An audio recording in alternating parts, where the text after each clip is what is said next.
And we're back for another mind map session. And I don't know why the chat's not loading. Give me 1 second, guys.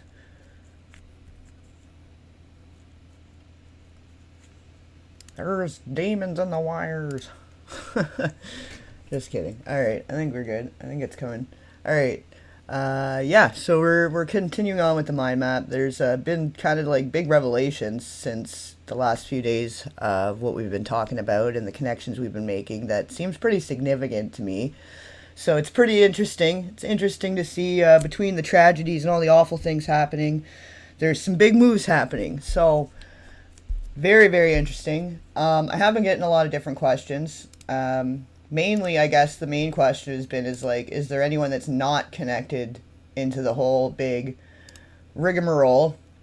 And truth be told, not really. There's not really many that I feel like that once you start digging, you're gonna find something, that you're probably not gonna like, and that's kind of just that's what it is when you pull back the curtain on some of these wonderful Wizards of Oz. Like pretty much my entire childhood's been destroyed, not gonna lie, with doing what I'm doing here. But the one person that I think still now, and I was even looking more last night, it's the 1 year anniversary of the death of David Lynch. It would have been it was overnight, so between the 15th and the 16th. So I did a kind of a little post and whatever, and people were kind of, I don't know, didn't really know how to take that. And it's not that I'm like a fan or I idolize him as a person or anything like that, but I do respect him as a filmmaker and an artist. He has inspired me a lot in my work over time. It's sort of as the artistic side of it, the creative and more obscure, more covertly, hiding truths into his work. And he's one guy still, there's not really anything on him that I would say is a bad thing. So I think being, one of the last good ones that did make some pretty good movies over the years, and he was trying to tell the truth through it. His one of my all-time favorites was Mulholland Drive, and that was basically showing the contrast between the Hollywood dream and the Hollywood nightmare. And then like with Twin Peaks, kind of showing the darkness behind doors of picture-perfect families and homes and the whole thing. So he was a pretty interesting guy, and I think that's something we should maybe celebrate a bit more, the ones that aren't in the mix, because it seems like there's an awful lot. And like the one big news also that was, I guess, between yesterday and today as well, oddly enough, is that this woman that we've been talking about, and even like just yesterday going into how connected it is into this situation right here, how this is all connected. You guys, if you were here last night, if not, we were talking about the connections between her and Lucasfilms, and then some convicted predators. It's like 1 or 2 connections away to a convicted predator, and then there's just all kinds of the horror show lying in the wake, all in and around here. The River Phoenix, the Jonathan Brandis, Heather O'Rourke, all connects back to the same few people, and one of them is this woman. And after 14 years, she's decided to step down from Lucasfilms. So I don't know if that's like a win, or I don't know how to take that necessarily, or if it could have nothing to do with anything that's going on in the awakening, with people starting to put things together and wake up. It could have nothing to do with that whatsoever. But I do like to believe that every drop in the ocean of influence counts. And like that you don't need to be an influencer to help make waves of change. And if more people are starting to look into the Reiner thing and looking into all these connections in between, and then now with all these different arrests happening between the Buzzfield, which I've added in a few more, and I'll go slower this time. Like some of you guys were saying I was going a little fast, but I was a little fired up last night, and I was try to go over a lot at once, try to cover a lot in a short period of time. But I added some more compelling connections that all link back to the Reiner, to the Stephen King, to the with Tommy Lee Jones, also Gus Van Sant, the My Own Private Idaho, which connects back to River Phoenix. And I did end up putting the Sean Penn and all that in there, so I started filling in more of the music side here for some of you guys that weren't here last night.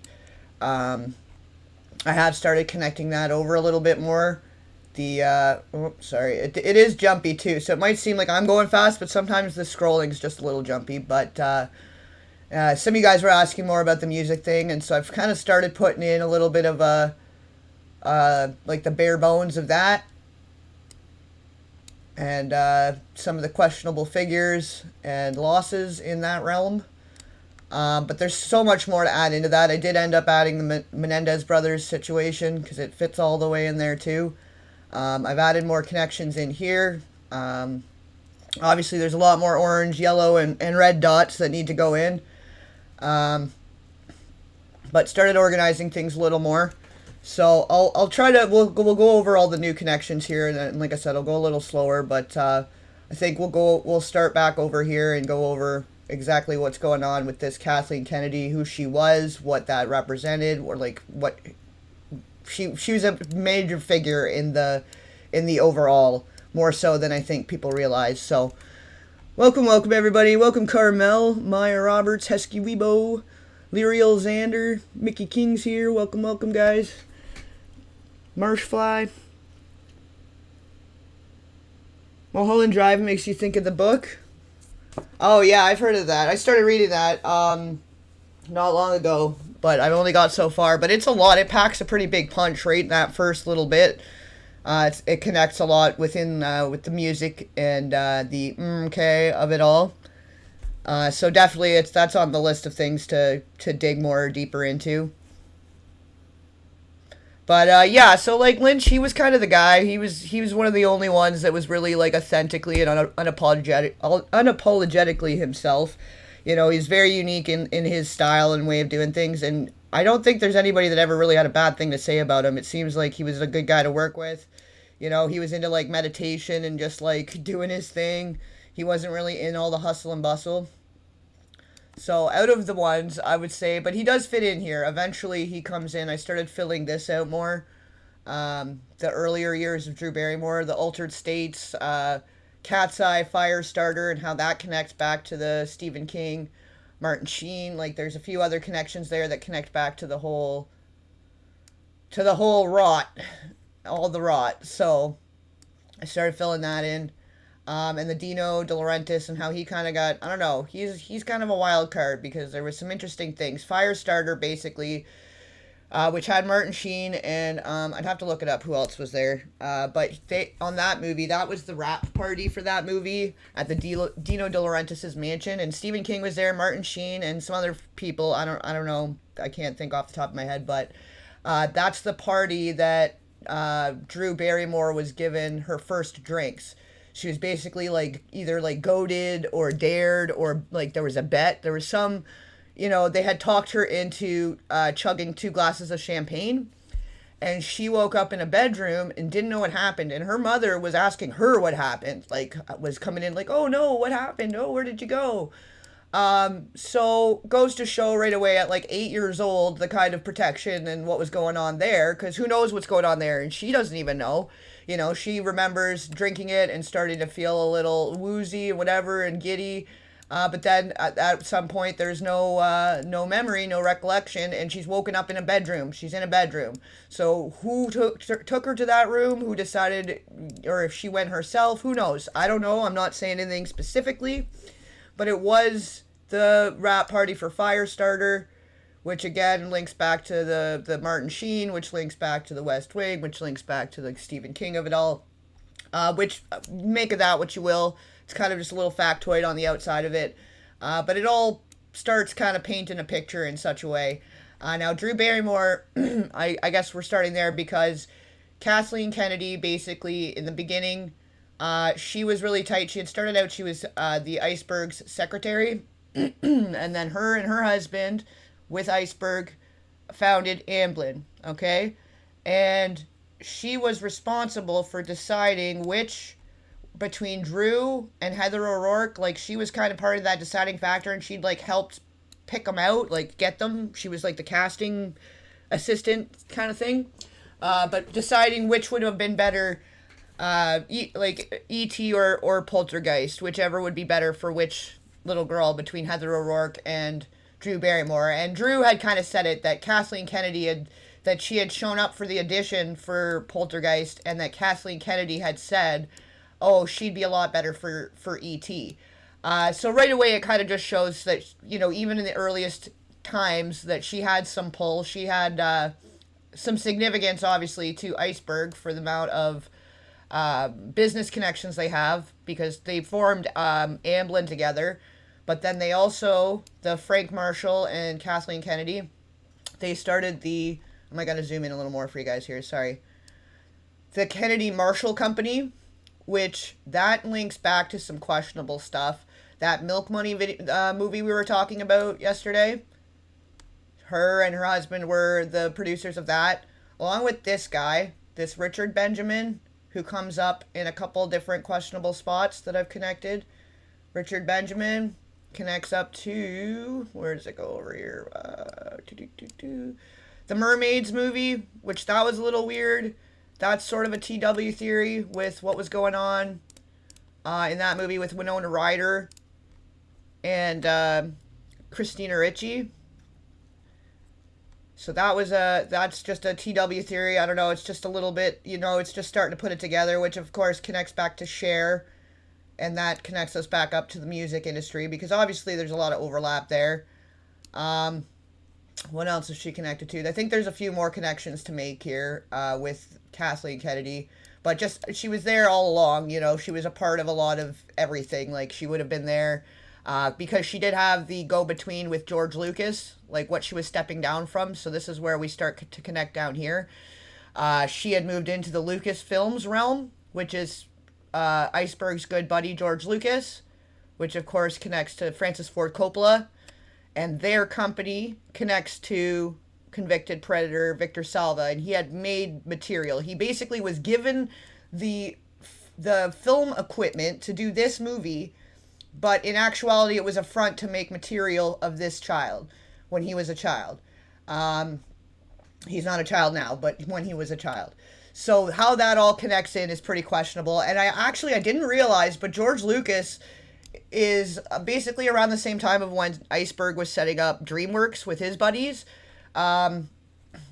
Lucas was setting up Pixar with some of his buddies, including Steve Jobs and this guy John Lasseter, which that's a whole time all on its own. But I've started putting the connections in there. But anyway, so that connects back. She took over Lucasfilms as the head of Lucasfilms for a time, which was Star Wars, and like now Disney owns a bunch of stuff, so it doesn't really, it's different now, but and then this is how it was all connected. The Star Wars, which then there's Jake Lloyd, that we don't know for sure what exactly happened to him, but we know the experience overall did some damage. He's psychologically, mentally, to the extreme. He was in and out of facilities for quite some time, and then after an 18-month stay, he's now in like an outpatient type facility, but there's not really any news about it, and the mom has it pretty much on lockdown, and it's a whole situation. So it's questionable.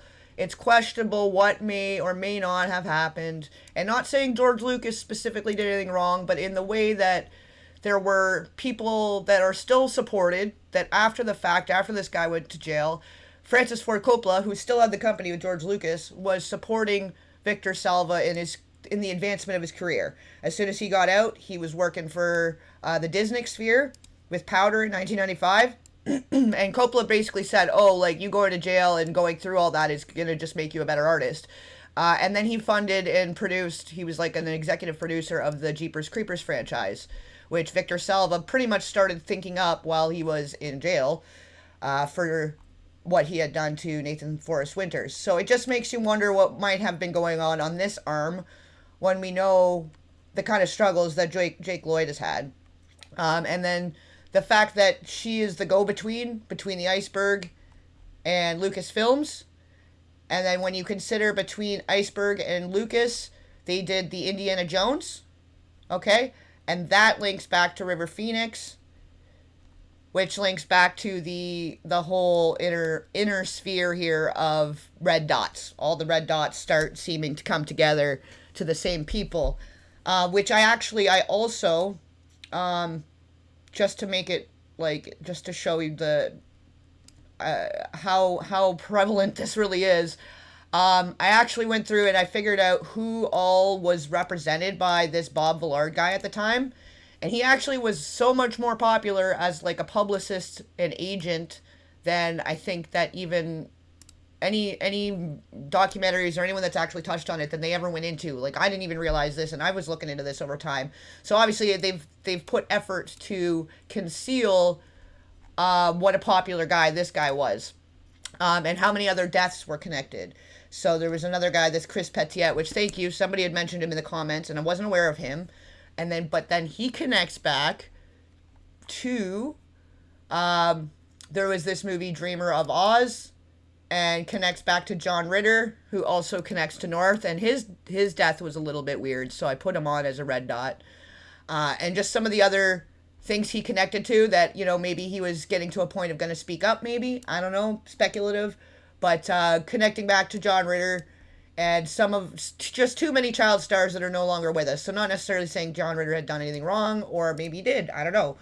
You guys decide what you want to make of certain connections. But Bob Villard was convicted, and he was connected in with some pretty important people back in the day, which I've now added a few more of those dots. Danny Elfman connects back in a big way to the Iceberg and the King and the Castle Rock, all of that. Brett Ratner is kind of a lesser known, but he's very connected in a big way to the overall. And his ex-wife got away with murder, basically, like, or at least manslaughter. She'd, I think, I actually, don't quote me on this, double check this, but I think it was like a hit and run, or she had run over a kid, something like that. It was a little kid, though, and she basically got away with it. I think she paid like $10,000 to help at the funeral or something like that, and that was it. Something to that effect. I can't remember. I haven't read into it in a long time, but from my recollection, there was something weird with Rebecca Gayheart, his ex, and they had met when they were teenagers, and it was that's a whole other thing there too. But he actually connects pretty directly to Epstein. So this is where, at some point, obviously, it's all going to connect up, because obviously the fashion world, the modeling world, the music world, all of it is working in tandem. So where that connects back again, there's a few more connections in here, like the Columbia Pictures, and actually I think there's still another couple lines I got to try to fit in here, but I've added in Ian McClellan, which again also connects back to Apt Pupil, where there was the several unnamed extras that were felt that they had been trespassed upon in such a way because of the shower scene, and that connects obviously to Brad Renfro. But Ian McClellan's gotten around. He's good buddies with Bryan Singer, the director that was a bunch of accusations, who's also friends with Spacey, who's also the early investor of the P3DO den of the 90s.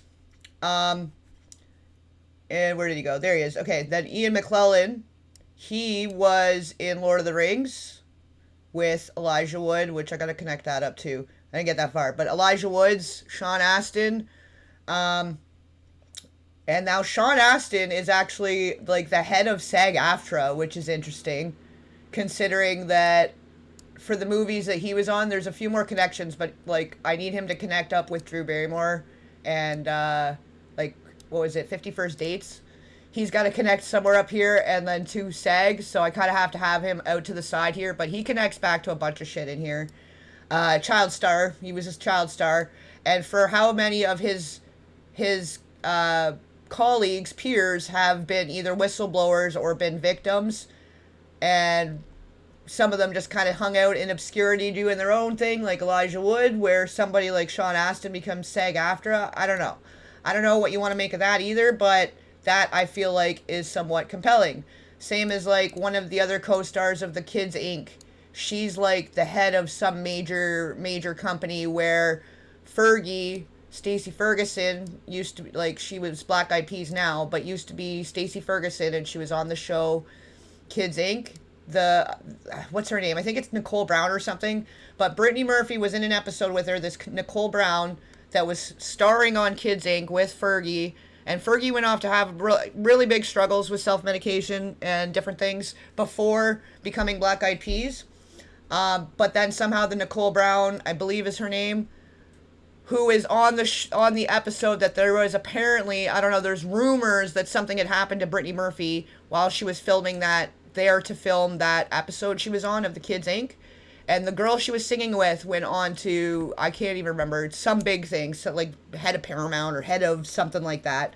I'd have to look that up. I got more notes and stuff I got to put in here and more little gaps to fill. But I filled in more of the connections between Ashton Kutcher, Sean William Scott, Dude, Where's My Car, and back to Chad's World and the P3DO Den. So that is quite compelling when you consider Ashton's connections to Brittany Murphy and how he came into the business and getting the role on that 70s show is a little iffy, and where that all connects. And then we know that Mila Kunis was basically victimized throughout filming. They knew she was 13, 14 years old, and the way they were treating her and talking to her and the way that whole thing went was not good. That wouldn't fly today, I guess we'll say. I can't say, like, obviously she doesn't feel like she's a victim because she's now married to Ashton Kutcher. They have kids together. So it's kind of iffy. I can't really say, it's her personal life. It's her situation. But then, yes, so this is where Zoltan comes up, because some people were like, what the fuck with the Mariska Hargitay, Zoltan? Somebody thought I was making fun of their names, I think. Like, there was one comment that thought that I was making fun of their names or something. And it wasn't that at all. It's Zoltan comes up, and this is literally like a year later after Law & Order started up, which Law & Order SVU, this guy, part of the original P3DO Den, for a time, he was the president of NBC. Oops, we're moving too many things. He was the president of NBC, okay? And he was a big early investor in the P3DO Den. And he was the guy who helped not only get the Law & Order SVU on the air, which that's ironic enough as it is, but then also West Wing, which we know what that connects all the way back to, and the BuzzFeed situation, right? So, like, how it all connects is just, it's like, I mean, I knew a lot of it was really connected, but putting it on the map is just, like, it's mind-blowing for me even, and I'm a seasoned veteran in this shit, so brace yourselves for what more is to come, especially as this Reiner trial unfolds.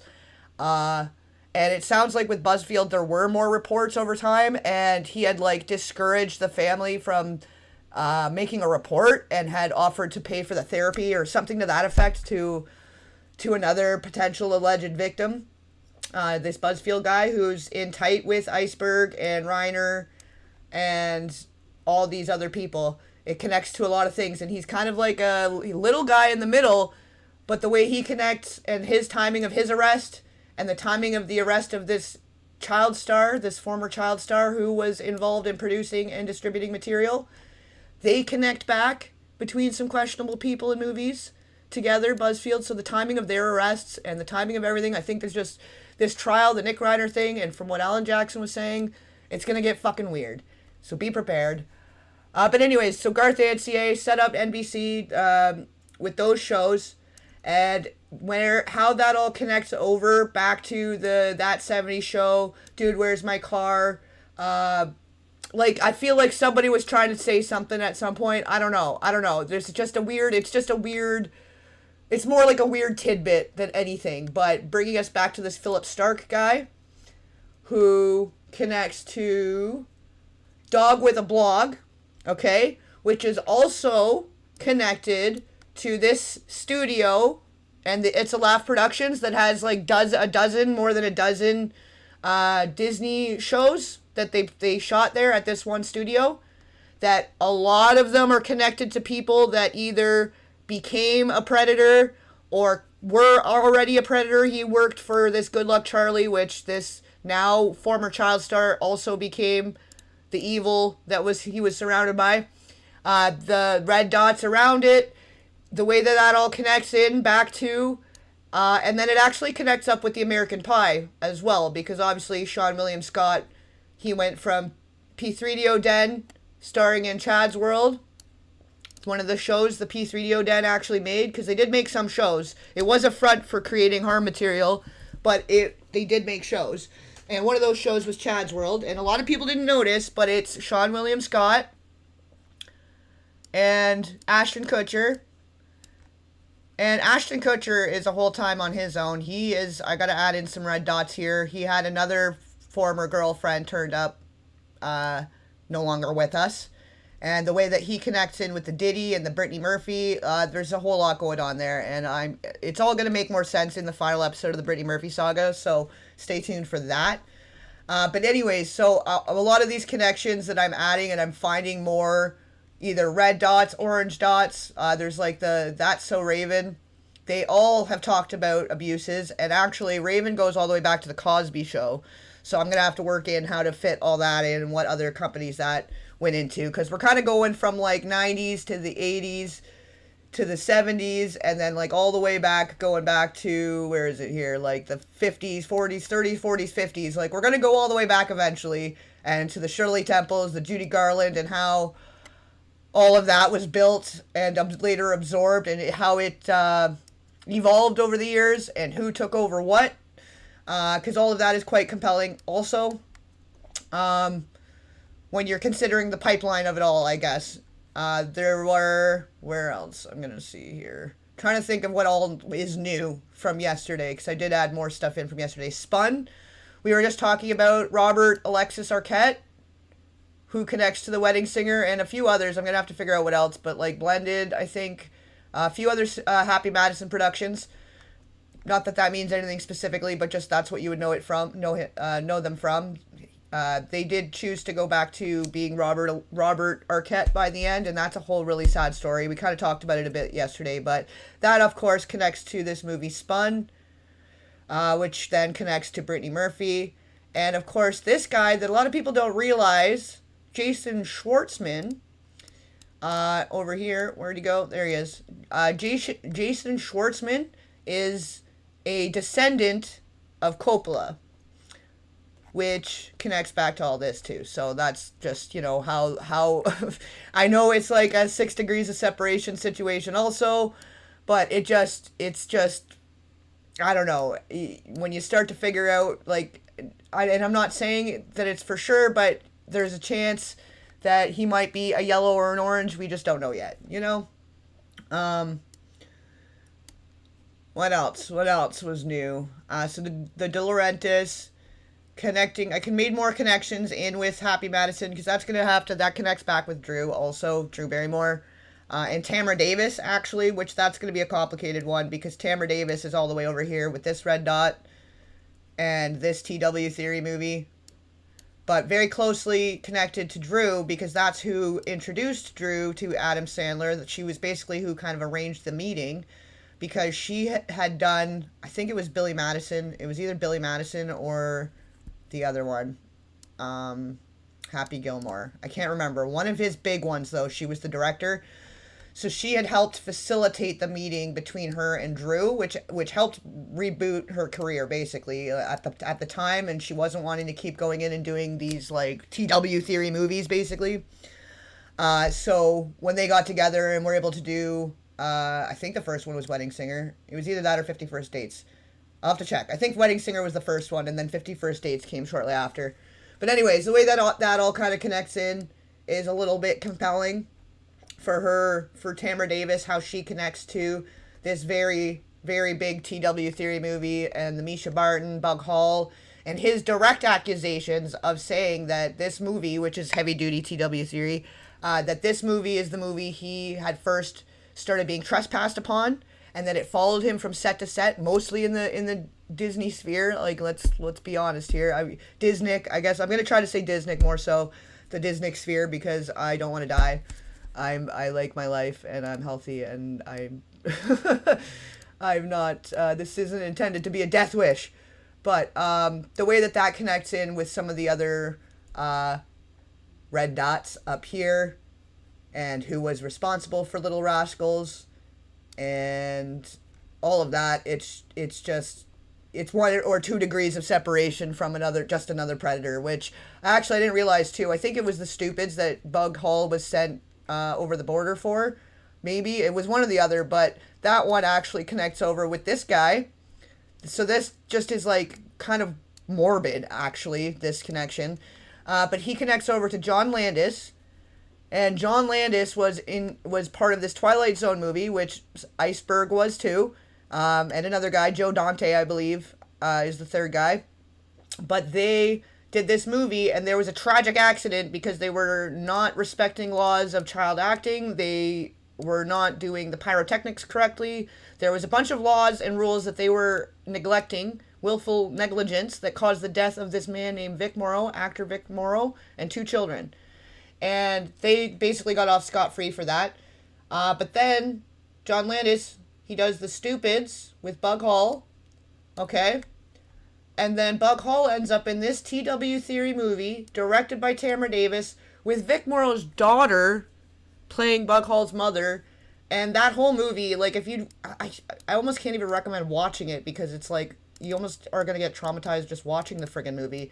But it basically promoted, it kind of glamorized teen pregnancy, normalized unprotected experimentation between kids, heavy-duty TW theory for both Bug Hall and Misha Barton, which, of course, she connects back. They just chewed her up and spit her out in a big way. But then also Brad Renfro. This also connects to Brad Renfro.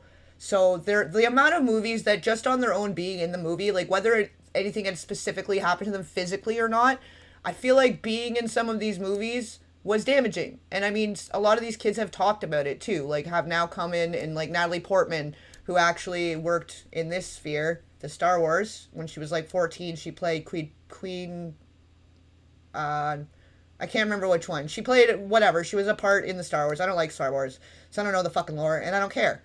But Natalie Portman had talked about this movie, Leon, the Professional, she had worked in, and how that had damaged her, and it attracted a fan base that she had not asked for, basically. So some of these movies, and like with these heavy-duty TW theory movies, like Kids and Tart, and for the amount of red dots that connect to those kinds of movies, I think it's safe to say that some acting out, some of it, even if it's pretend and it's just acting, that in some of these movies, damage was done. Psychological damage was done. And then he's like, some of them have spoken out about it. Like Bug Hall has spoken out about exactly how it went down, how it followed him from group to group. And he actually, interestingly enough, connects back to this movie called This Is the Year. More recently, like this was some of the last work he did. And I was sort of speculating, but he kind of confirmed this for me, so I'm going to go ahead and just talk about it. This guy, David Henry, he and Bug Hall had worked together as kids and kind of grew up in the same system, but the other side. And Bug Hall was led to believe that they got to get themselves positioned in such a way to fight this clandestine war for the evil in Hollywood or whatever. It's kind of how, I'm paraphrasing, this is how Bug Hall has described it. So I'm not confirming, this isn't fact per se, and it wasn't decided in the court of law. So make of it what you will. And oh, thank you, Hate You 8340. Thank you for that. So I'm not saying anything like that. I can't confirm anything. I just know that he has been vocal as a whistleblower, and he does happen to connect to some pretty questionable people, questionable movies. So make of it what you will. But they did this movie, This Is the Year, together. Him and David Henry and David's little brother. So I'll have to add him in there. I think his name's Lorenzo. But they're Disney kids, okay? David Henry and Selena Gomez, which Selena Gomez is a executive producer on This Is the Year, okay? Her and David Henry starred together on The Wizards of Waverly Place, the movie, and the show, okay? I don't really know about this. This wasn't my time. This was later, so I'm kind of putting these dots together later. Bug Hall, I recognize. Little Rascals was my era. This was not. But compelling, nonetheless. The Wizards of Waverly show, they were the brother and sister on that show. And then they went and rebooted it together, launched careers. And the reason that Bug Hall had chosen, this is his words, and so not confirming, but the reason he chose to break off the business arrangements and agreements, and they were working on a Netflix show together, and he had abruptly quit and left Hollywood and like went into a vow of poverty and really heavy duty into some like old school traditional religious values and morals, which I can't say I agree with all of that either. It is a little bit on the verge of, like, he has been controversial with some of his bordering a little bit sexist, a little bit racist, a little bit not necessarily acceptable. So I'm not going to condone that aspect of it, but him going so deep into, as the old school, like, religious, whatever he's needing to do to deal with whatever happened to him as a kid, and getting away from Hollywood and getting away and doing the traditional homesteader life, like he's kind of doing the Amish thing. I can respect that part of it. Don't necessarily align with his views, but he has been trying to be a whistleblower about some big name people, production companies, like big name movies, like, that involve big name people. And he's had a rough go. He had a really rough go, same as a lot of these other young stars, same as, like Misha did, and Drew Barrymore, and all of these kids, the red dots that just didn't make it out the other side in one piece. But he did. And so however he had to do that, you know what? All the power to him. But the reason he quit was that these people involved in this movie, who were apparently preparing for a clandestine war to expose the rot in the industry, and they would all expose it together. Just you wait and see. We don't have to, wait till we're big like Mel Gibson or whatever. He had said something specifically about Mel Gibson that, he was like, we don't have to, when he was doing his testimonial video, he's like, we don't have to wait till we're big like Mel Gibson to do something about it. And as if to say fuck you to Bug Hall, who quit because they had brought a known predator to the set, where at the end of This Is the Year, it was a night shoot, and there was like 1,000 teen extras on the set. They brought a known predator on the set as an investor for an investors meeting. And that's why he quit. Because he realized he'd been lied to, he'd been used, they'd done some, apparently, according to Bug Hall, again, not fact, not in the court of law, I can't say for sure, but apparently there was some shady stuff with contracts, and they had wanted him to renegotiate certain things. Like, there was some fuckery. If you go check out my Bug Hall video, and the Misha Barton video, it goes into a lot of that. The Bug Hall one especially, obviously, though. All the little finer details of that and what he says specifically. And then as the fuck you to Bug Hall, as he's gone off to do his thing and trying to expose Hollywood himself, David Henry did a movie more recently, I think it was 2024, called Monsters Summer, and he got Mel Gibson to come be in it. Almost as if to be like, yeah, fuck you, we're gonna just keep doing what we're doing, and we're gonna get away with it, and Mel Gibson don't give a fuck either about you, or whatever. You know what I mean? Kind of like a little bit of a Vafangulio Chooch kind of thing, A little bit of an F you in a big way. So that was kind of rude, and I noticed that, and I thought that was pretty gross, because of there was the movie Arizona Summer they both played on, and there was something really shady about that movie. There's so much more going on in this sphere that's not yet connected, but between the Misha Barton and the Bug Hall, and then what happened there, which it sucks, because I thought there was, between the Selena and the Justin Bieber, I had some empathy there, but now I'm feeling differently about Selena Gomez, and that's why Selena Gomez is all the way down here, because I had to bring her down to connect her. So when I was going up here, and you guys are like, oh, but what about all the music people, right? Well, they are up here, a lot of them are up here, and a lot of them connect to these Disney subsidiary music companies, which I've added in, which then also connect to more orange dots, which connect to these same shows that keep coming up. The Wizards of Waverly, Bella Thorne has talked about being a victim prior to coming into the industry, but then while in the industry, and she was on the Wizards of Waverly show. The Jake T. Austin guy, who was on Wizards of Waverly show, went on to work on this show called The Fosters, okay? He ended up only staying for like a few episodes, or like the first season, and he left. And whatever the story was of why he left, I think we're starting to understand, because guess what? This fucking guy was directing some of the episodes. He came on as director part-time for some episodes. And he is right now facing charges against young boys.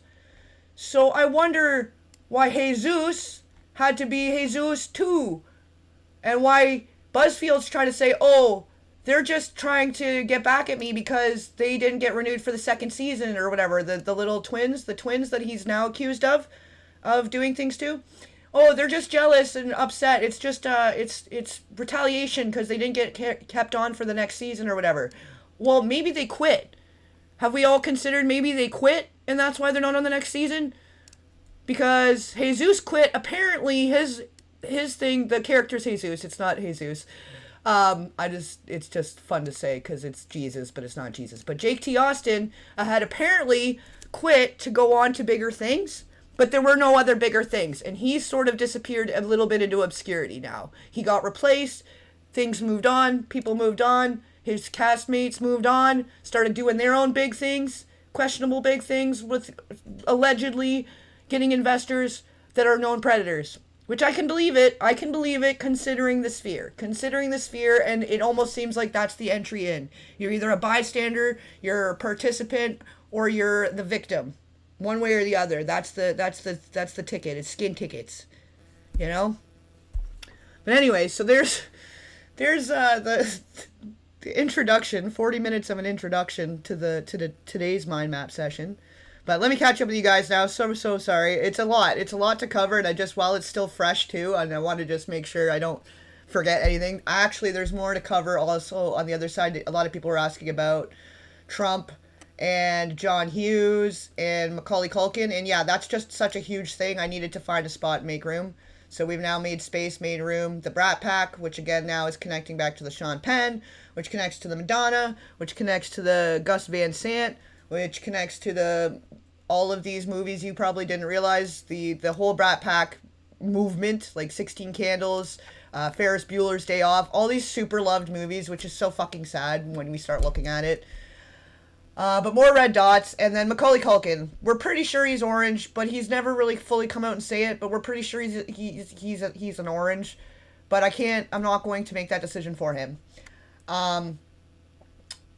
But yeah, the whole John Hughes Entertainment, the Uncle Buck and Home Alone situation. In Home Alone 2, I have to double check exactly what he says, but Trump is in it and he says, "Can you direct me to Epstein's office?" or something like that. I'd have to double check. It's been a long time since I watched it, but there's that also. So if we want to talk about some of the Hollywood connections and how that branches back into the Epstein, this is where it's going to connect in. Basically, once both maps are a little more complete and I've got it a little more organized, the Epstein can pretty much go right here because the fashion industry, and everything in between that, it all connects in with the music industry, which connects into it's a whole pipeline. It's a whole pipeline of where do you go after, you start here and like, do you have talent? Can you sing? Can you dance? Or are you a good actor? Or how much trauma do you have and can sustain going forward? Which bubble do we stick you in of trauma? And where is that going to take you? And who do we need to eliminate that's just trying to encourage you to be you and wanting you to just own your own authentic persona or whatever? Because I guess that's what I was reading more about the Ariana Grande thing, and Mac Miller was really trying to get her to just have her own natural hair color, do her own natural sound, what she wanted to do, and not get so pushed by people in the industry. He was kind of getting her to stand up for herself. So that's pretty compelling when you consider who was connected and how many deaths are connected to this guy, this wicked witch of the West over here, this Pasternak guy who connects to Kanye, who has been speaking out about how people are controlled and handled in the industry since at least 2016, maybe even sooner, but also connecting back to the Diddy and very compellingly connecting to Aaron Carter's, sudden and unexpected death there back in November of, 2023, 2022? But anyway, the way that all connects in, and the Tony Mottola of it all, which there's so many red dots that need to connect in here, and Mariah Carey needs to get in here as an orange, Michael Jackson as a red over here, and all of the red all in between here, which I guess we could show you here for those of you who haven't seen it yet. But the Brittany Murphy map was very much mapping out a lot of this, and this is kind of where I started figuring out the software for it. So I'm going to clean this up for the Brittany Murphy video.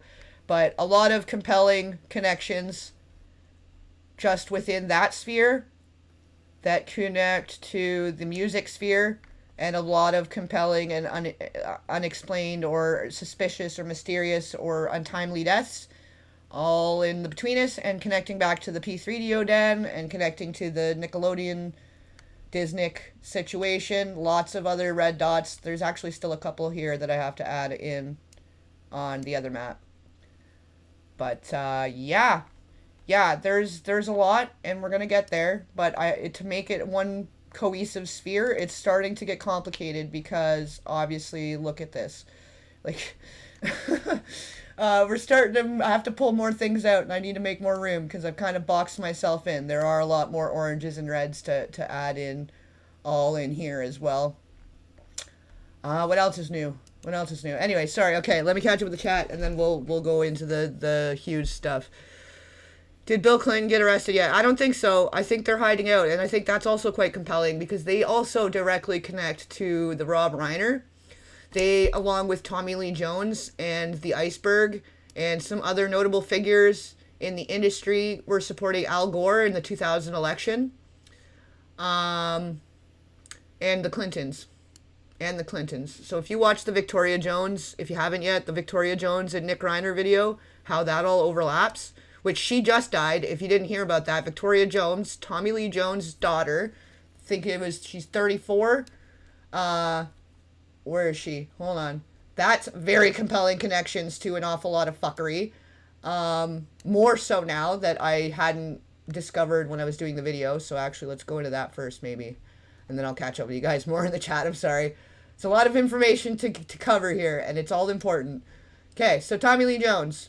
Victoria Jones, daughter, no longer with us. Very shortly after the Nick Reiner situation, very good chance they had at least been acquainted as children with the political benefits, dinners, fundraisers, just whatever, overall schmoozing and boozing and circle jerking of it all between the Iceberg, Rob Reiner, the Clintons, Al Gore, that whole thing. Tommy Lee Jones went to college with Al Gore, or university, whatever. They went to Harvard together. They were in the same dorm. They were basically roommates in college. So he supported Al Gore naturally.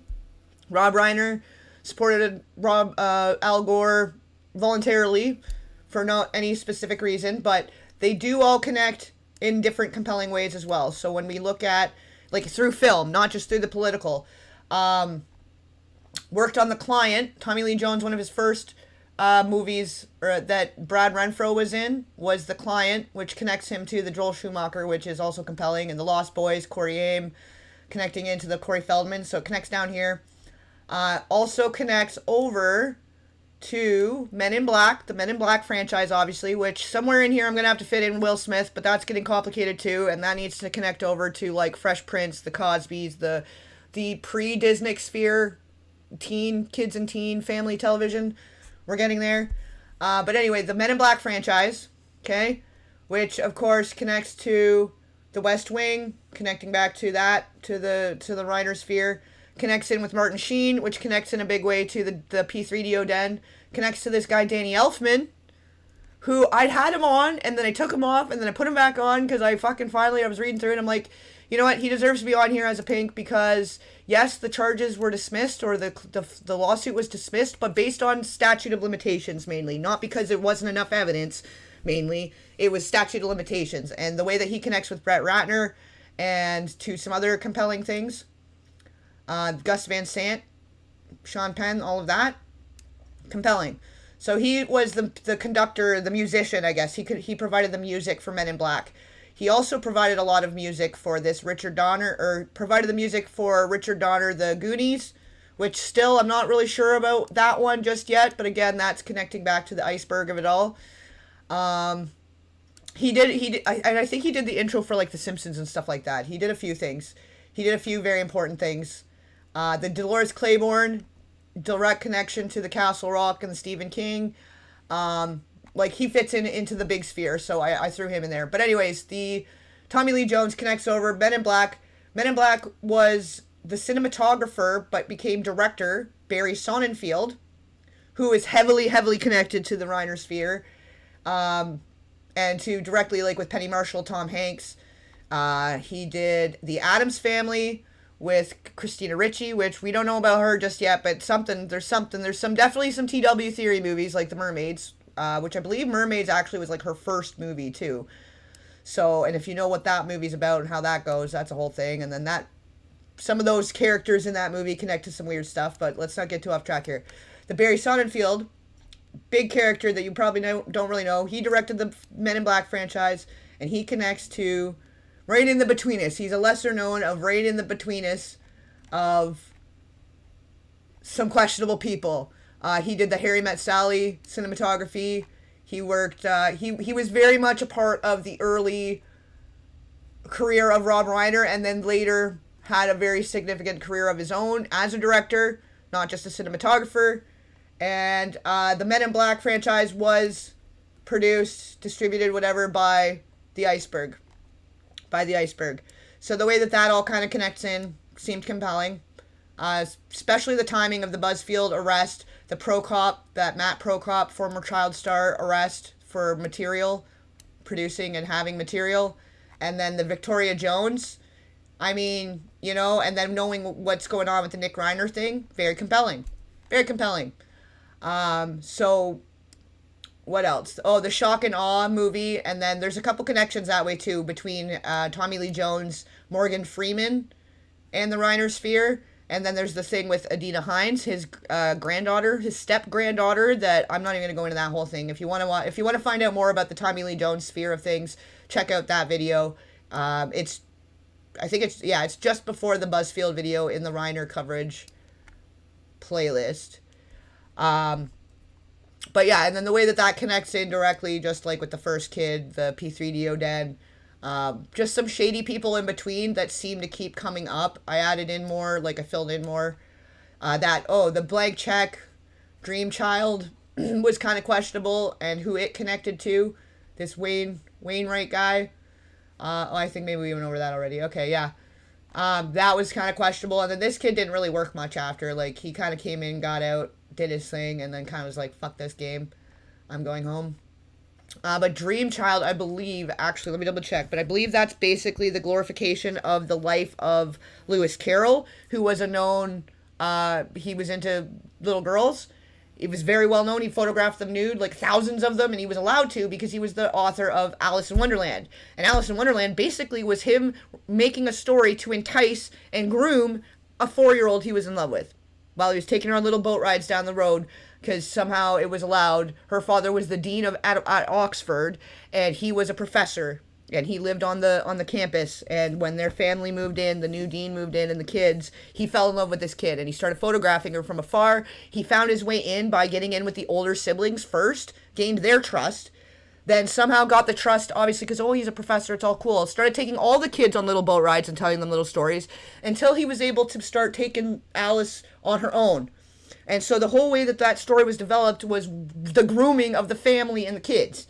Then, now, that's one of the most reproduced stories of all time, right in there with, Peter Pan, which, I mean, we know somebody that really loved Peter Pan and also reproduced it that is sort of compelling. With Hook and the Robin Williams, and why do we have, that's a TW Theory movie. I gotta change the color here. Why do we have a half-naked grown man having a bunch of half-naked kids rubbing their hands all over him for a scene? Why was that necessary for a Peter Pan? What does that have to do with the Peter Pan story? Unless you like having kids that are in their tighty whities a lot, like in E.T. and Little Rascals. Why do we have all these movies with all these kids that are, and then Stand By Me? Why are all these movies connected to kids that are no longer with us, or have talked about having things happen to them? Is it possible that having kids in scenes like that on its own is trauma? Is in a way a trespass, a harm and a trespass against a child? Why do we need 4 kids undressing together and being half naked in a movie about looking for a dead body in the forest? Oh, because Rob Reiner loved that part of the story, and it was Stephen King's most favorite childhood memory, the time that him and his friends got naked in the woods together, so they definitely had to have that in the movie.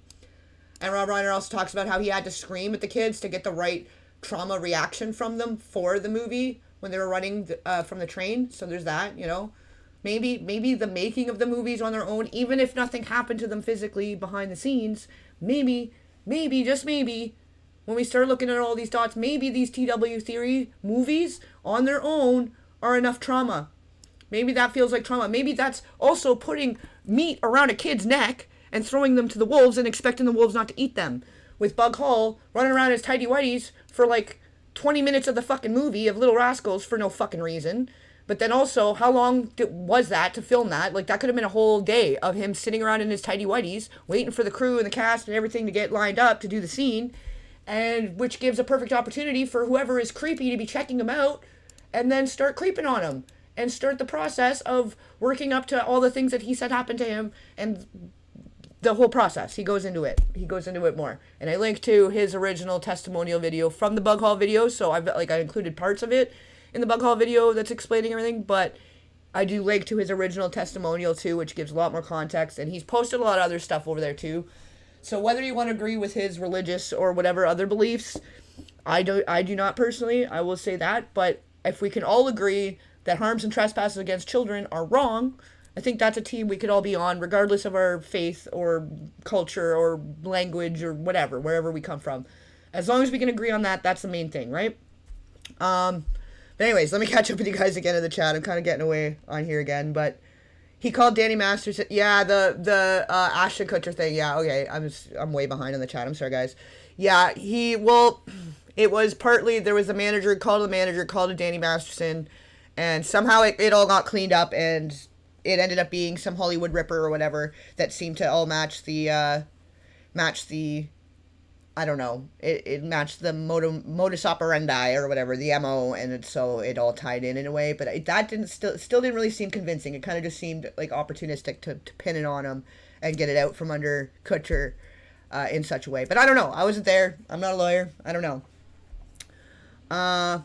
Clockwork Orange, yeah, that's a fucked up movie, but what it was saying about the experiments that were happening to kids, and when you actually know the story of the Clockwork Orange and what the ages actually were of what the people were in that movie and what was actually really trying to be told in that movie, he was trying to tell us something. He talks about the chrome in your dome liquid in that movie. It's also brought up in a few movies, but he was as fucked up as that movie was. Like, the world that is in the inner world of some of these elite circles is really fucked up, and there's no other way to tell it. But Kubrick, interestingly enough, if you see what was going on at Mar-a-Lago the other day with their little fucking furry party, Eyes Wide Shut and The Shining are starting to look like documentaries more so than like just a movie, you know? Because that's a whole nother thing. that's a whole other realm that we're not even going to get into that right now. But yeah, let's come back over here, speaking of the Trump thing again, because he had inserted himself into like a dozen movies, like at least one a year for a good 10 years straight, to really make sure that he was in the public eye. And with having some of those shows, like, there was a lot of strategic stuff happening for years and years before Trump even decided he was going to run for president. And a part of that was some of the movies from this era all in here, and with these companies, I've kind of got it lined up that it's all going to fit in. I have to obviously fill in a lot more. There's a lot more to go in here, but the Macaulay Culkin and what the rumor goes, again, it's a rumor and it's speculation, but there is a rumor of why he quit, what was going on with John Candy, and why he died at the same time that John Hughes was deciding to flee LA forever, California forever, and take off to Chicago, and only had like a liaison in between, working between him and Disney for the last little bit that he was working. Really weird situation, but the rumor with Macaulay is something to do with Heather O'Rourke, so that's quite compelling. Again, I don't try to hang my hat on blind items. I try to go do the full investigation and see what other connections can be made. But when I did the full deep dive and I started finding some other weird connections, this John Hughes guy it gives me the icky nay. Yeah, The Wedding Singer. Yeah, that was the first one. Bug Hall is a creepy name. It's coded. It's his nickname. His name's Brandon Hall, but they called him Bug as a kid, and it just kind of stuck as his stage name. But then it goes to show how somebody is typecasted at such a young age. Like, he's a kid, Little Rascals. They're calling him Bug, and then he's trying to become like an adult. Like, that kind of just highlights how it can be so complicated to transition into an adult career when you had child fame. Like, Charlie Chaplin wouldn't allow his children in movies for a reason, and he explains it. He goes into real detail about it, but for just the circle he was in and how weird he was a little bit with girls that were way too young, that whole sphere, and then him not even wanting to let his kids in the industry, that's saying a lot. That's saying a lot. If a predator, basically a predator, not saying for sure, but he skirted around some laws, and he was involved with young cast members that he had on his movies at like 12 and then had married them by the time they were like 14 or something like that. it's a little icky. I mean, maybe when you in the 40s it was different, the 30s, 40s, 1920s, 30s, 40s, a little different. I get that, but the fact that he was basically kind of preying on young girls, and that he didn't want his own kids in the industry. He had like some of his sons had some small parts in a couple of his final movies, but he was very like outspoken about not having child fame because it's just kind of like it ruins even the chance to have fame later too, because of how it can damage and put you into a typecasted role. Like Shirley Temple, she had a pretty hard time going into more adult roles and having a career after she stopped being little and cute and doing all these TW Theory movies. Amidala, Queen Amidala, yeah, that's what it was. I was gonna say Padme, but I was like, that's not right.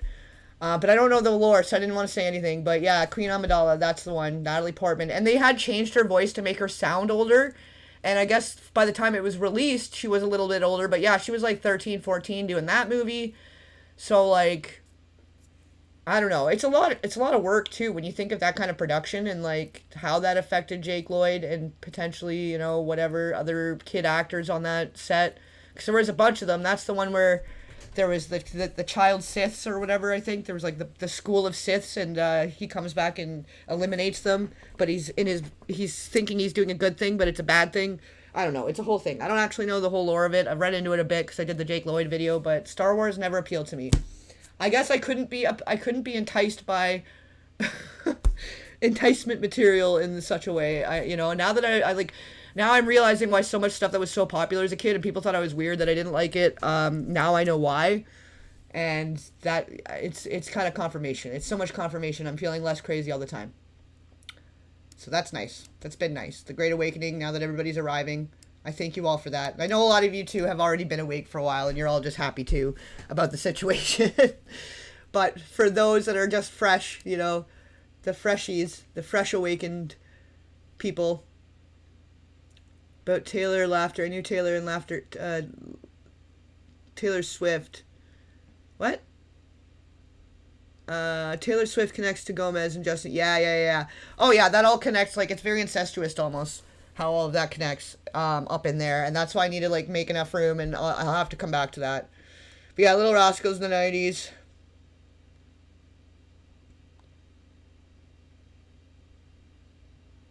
Hey, Petrovets made it. Yeah, welcome. Jennifer THX made it. Clones World, England. What are my thoughts on Mel Gibson? He's kind of a wild card. In my opinion. But I feel like he's tried to speak out about this kind of stuff too, and then he's been smeared a lot, so it's kind of hard to separate fact from fiction. But then the fact that he ended up getting on with the Selena Gomez whatever thing, sort of questionable. But my feeling is he wouldn't have known probably about any of that. Like, he was from such a different time, and it's such like an obscure little thing, and you'd have to be a weirdo like me, I think, to find those connections and to connect back and figure out who he was talking about, because he never talked about who he was talking about.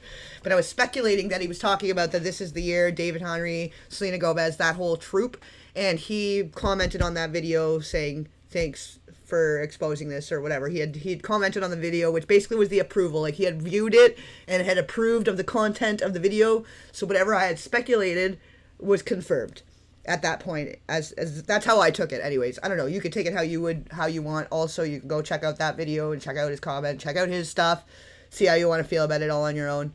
I'm not going to tell you what to think. We're here to be critical thinkers, all on our own. Ariana Grande well, the thing with the Wizard of Oz stuff is when she started doing the press tour for Wicked, the Quiet on Set doc had just come out. And she started making a lot of realizations at that time that it hadn't really ever occurred to her. And with how much of the material was fetishism under the guise of kids' humor, all of that, the fact that her mother was not allowed on set, like all these little things that she started saying, like, that need to be changed to do with the industry, and that obviously have started changing in ways, but that should be changed. And talking about, you know, because people were like, well, aren't there executives? Like, you got to think of all the people that have to agree to that before it even makes it to television. And she's like, yeah, some stuff didn't make it onto the show, but it went on the website for the fans over there on the website that were really into the kids' feet stuff. Like, they were catering to a very niche specific audience. And when you look back, like, the foot logo and like how many predators were in that sphere at the time. They kind of started touching on it with the Quiet on Set doc, and then I think they got shut down because Dan Schneider was going to sue them or something like that. That actually might still be underway, so I don't know. But he feels that they were making him out to be a predator, and he's trying to say there was nothing sexual. But I mean, we know feet people exist, and we know people into kids exist, and there's probably a niche. There's probably a niche for that. There's also like 5 other predators that were working at the same time, and if these are the heads of the company, this guy and this guy, and you know, we know what happened with Amanda Bynes and how the struggle she's had, like, at what point is it coincidence or suspicious? Like, and this is the same with the Trump map. How many friends within your inner circle are convicted, does there need to be before it goes from coincidence to suspicious? Like 1, 2, 3, 4, how many? How many does it take? Because some people still don't want to believe that he's all in that. And I've had some people that were so in on my side here too of what I'm revealing with the Reiner thing. Like, they've been holding on from like day one of the Reiner thing and like clinging to my every word and like sharing information in the chat and so about it. But as soon as I started talking about Trump, they're attacking me and it's trying to insult me in the thing. So all of my information, all my research was good until I got to a wonderful Wizard of Oz you don't want to see behind the curtain of. Okay, that's cool. That's fine. I don't care. Like, I don't need people to believe me or not believe me. I just want people to look into stuff themselves, you know? Do your own research. Draw your own conclusions. But there are 3 or 4. Where is it? Let's go back to it. I've added in some just recently, just like yesterday. This arrest. Mega church guy. Okay, there's one. Known predator. And maybe this is a little more recent, but at some point in there, known predator. We've got this guy, Tim Nolan, 2018, pled guilty to 19 counts of involving trafficking, forced trespasses, witness tampering, 20 years. Then we got this guy, close advisor, trespassing, connecting to the royalty, where he got a lot of funding from. They got funding. I got to connect it back through with some of the companies. But the son-in-law has gotten some questionable money advances and things too. There's some questionable connections there that connect right to the Epstein thing. But then also just in his inner circle. So we want to believe that, Epstein in 2008, when they said about the girls, we publicly stopped hanging out. He wasn't allowed at Mar-a-Lago anymore. I publicly denounced him. We're not friends anymore. Okay, cool, Donald. Well, explain your tight relationship with this fucking guy that in 2003 had been arrested and served time, and again in 2018 was arrested and served time, but apparently you guys were all still doing business deals and having meetings. Like, the whole time. This guy was arrested, was going on the go-between. He was arrested for fraud, but then pardoned by Trump. So this is all very recent. So how many friends that have been convicted that you obviously don't mind because you were still friends after time and time again? So you're cool with him doing this to little boys as young as 3, but teenage girls was too much for you? That's where you drew the line? Are we sure about that? Let's ask Katie Johnson about that. Haven't been able to put the Sasha Riley thing on there just yet because it's not necessarily court of law. But what about these guys? These buddy guys, and how they all connect into somebody was asking about the modeling and the fashion, and yeah, well, guess what? Because that's part of this network.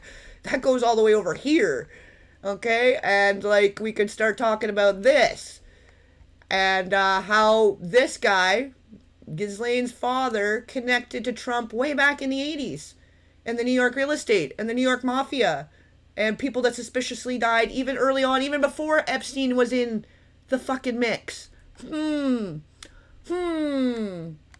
Weird. That's weird. And then who initiated Operation Warp Speed that greatly benefited Bill Gates, whose wife left him and divorced him because of his involvement with Epstein, who's part of these fucking people, and all that shit that happened. This connects back to some of this other stuff too. I've got to connect some of the Silicon Valley. There's other connections here to make. But anyway, so the people that the last session of that mind map that wanted to argue and get all up in my shit and start threatening me and being fucking assholes. Cool. So how many predators does it take before it's suspicious? Is it still just a coincidence? Is this just coincidences? Is it a coincidence that he also happened to own pageants of the ages of the girls? Like, sole ownership controlled 3 major pageants between 2003 and 2015. that fit perfectly in with this whole network that relies heavily on these types of companies as sponsors, and like that's their clothing and everything that they have for it, makeup, hair, all of it. Is that a coincidence? Is it a coincidence that he would walk into the dressing rooms and say, "Oh yeah, I'm allowed to because I own it and I'm just checking out the merchandise"? Is that a coincidence too? And how old was this girl?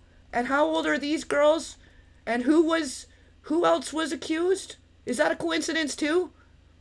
When is it a coincidence? When does it stop being coincidence and it starts being a little suspicious? Because when it comes to harms and trespasses against children, I mean, I would rather be wrong and embarrassed than right and not said fucking anything and just ignored it and kept turning a blind eye. You know? How many? How many is it going to take for people to want to actually look behind the curtain here? But anyways, he connects all in here. And that was one of the last movies Macaulay was doing. In 1994, there was a lot of things happening at the same time where John Candy had died. John Hughes took off. He had just wrapped up Richie Rich and The Pagemaster and was refusing to do more movies. He was basically told, so the story goes, like, that you're never going to work in the industry again if you don't do the work for me the way I want. And he was like, okay, cool, fine, bye. And in his little autobiography that he wrote in between, because I guess he was kind of hurt for cash a little bit in between, because he wasn't working for like 10 years, he mentioned every single famous John that ever lived, except for this guy. Except for this guy, who had basically launched his career. He was responsible for launching his entire career, pretty much. And for the Home Alone franchise, for that whole situation. So why would you mention every famous John ever in your pseudo-autobiography type book unless you're purposely trying to avoid that topic? You know? Kind of feels like to me. And again, can't say anything for sure. This is just observations. Brenda Song married Culkin. Yes, and guess what else? She worked on, here's another fun fact for you, which we're going to have to connect all this in, and this is why I had to kind of start outside. Sprouse Twins. Sweet Life. She worked on the Sweet Life of Zach and Cody, right? And you remember she talks in the mirror, and the mirror tells her how whatever great she is? It's like the mirror on the wall. Guess who the mirror voice is? Guess who that voice is in the mirror? Can you take a wild guess? Can you take a wild freaking guess? It's this guy. Because Sweet Life and Zach and Cody is where this guy was hired to immediately after getting out of jail for doing crimes against a young Drake Bell. Over here. Amanda Show, Schneider, Bynes, Bell. Okay? And Brian Peck has been in the industry for a very long time, because not only does he connect to that and he's besties with early P3DO investors, he also worked for Growing Pains way back when. And people think fucking Leonardo DiCaprio's weird, but guess what? Growing Pains, Brian Peck, his publicist / photographer, Bob Villard, Pedo, P3DO, Den, all of it. So he's weird, and yeah, but at least he's dating adults. Maybe none of them are older than 25, but they're at least adults. You know, like, could be a lot worse things. People want to go hard on him on that, and it's still not great. It's still not very appropriate for the age he's getting to.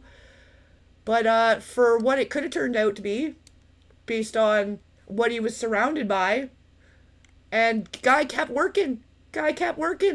And people like Charlie Sheen defended his employment. And people kept him on. He kept working for children's shows, for kids slightly younger than, like, as if just to start the grooming process all over again. Let's get it going. So Brenda Song, Sweet Life, he was the mirror kid. So this is where probably Macaulay Culkin and Brenda Song have a lot in common and can see eye to eye and understand one another's experience, because she watched it happen. She watched it happen to the Sprouse twins on the Sweet Life in this company that she grew up working on. So what Macaulay would have gone through as a little kid, that basically they were little blonde boys, couple little blonde boys, the Sprouse twins, and Macaulay was a little blonde boy.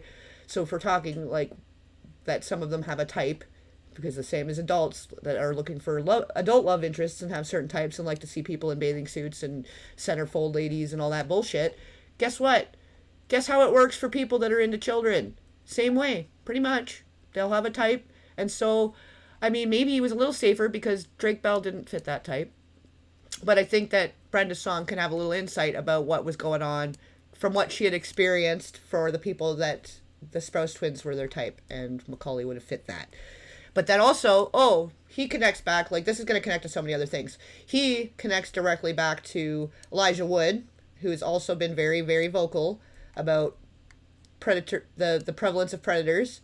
I'm going to have to drag him down. I'm going to have to figure out how to connect him up, because he connects here too. I figured I was starting to add more stuff today, and I was like, you know what, why not just do this, like get on the live and give an update and give progress along the way. No, we want this to go up to here. But he connects back to the McClellan of it all. He connects back to the P3DO den. And he's been very vocal about it. But Elijah and Macaulay Culkin worked together on a movie called The Good Son, which actually was kind of a really messed up movie when you think about it now.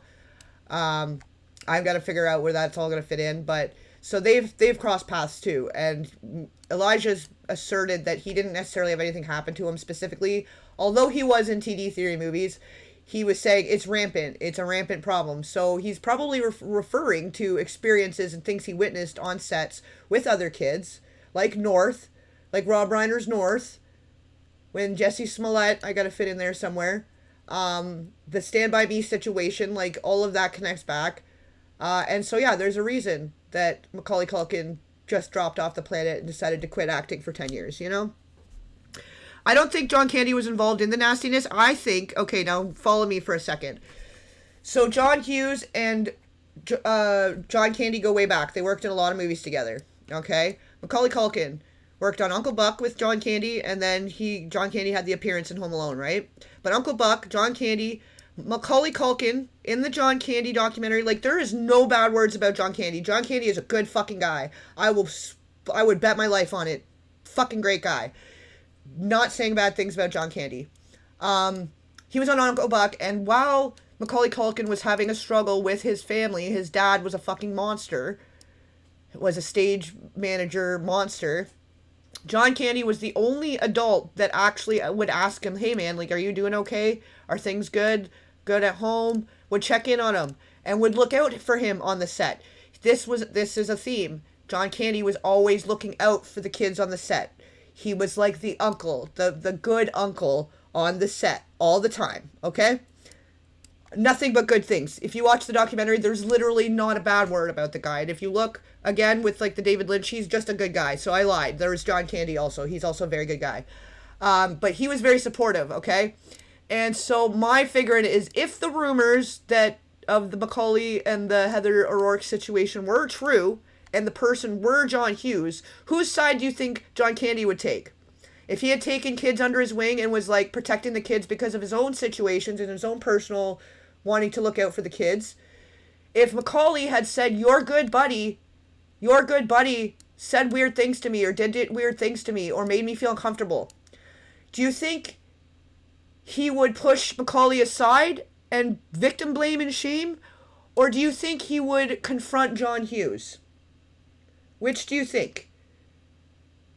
With so many shining reviews from so many child actors and actually giving a fuck about how the children are doing on set. Beyond even their own parents don't fucking ask half the time how they're actually doing. Like, not, or are they performing well? Are they doing good? Are you pleased? And do you approve of their performance? No. How are you as a person doing? Right? So there's something weird that happened there. And then after his death and he had quit, Macaulay had quit, and John fled the scene, just took off from California forever after that. There's something weird there. I don't know. But yeah, he was in close with like Steve Martin and yeah, Hanks, like he was right in there like a dirty shirt.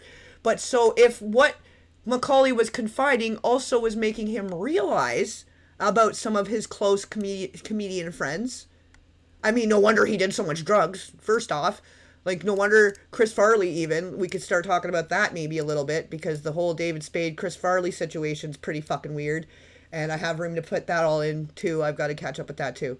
But which do you think? Do you think he would have taken the side of the powerful industry figure that was trying to have Macaulay in his clutches, and it's either I can make you a teen star or you'll never work again, but you have to do what I want you to do, and blah, blah, blah, very, very dominating. This is, as the story goes, rumors, speculation. Or would John Candy take Macaulay's side and be like, fuck you, buddy guy?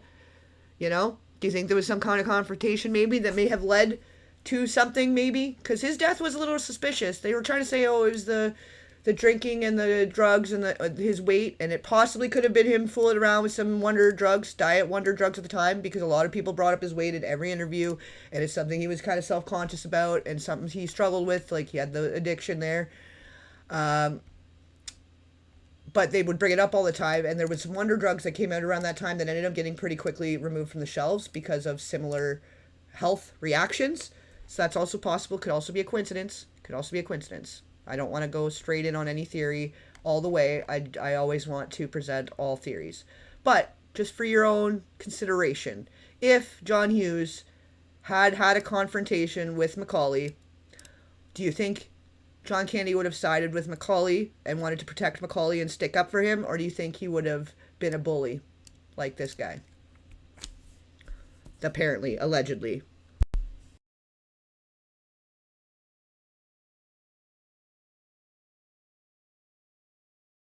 Oh, well, I guess you don't know the history of Keanu Reeves. Yeah, he paints himself as a saint. Yeah, a lot of people think that.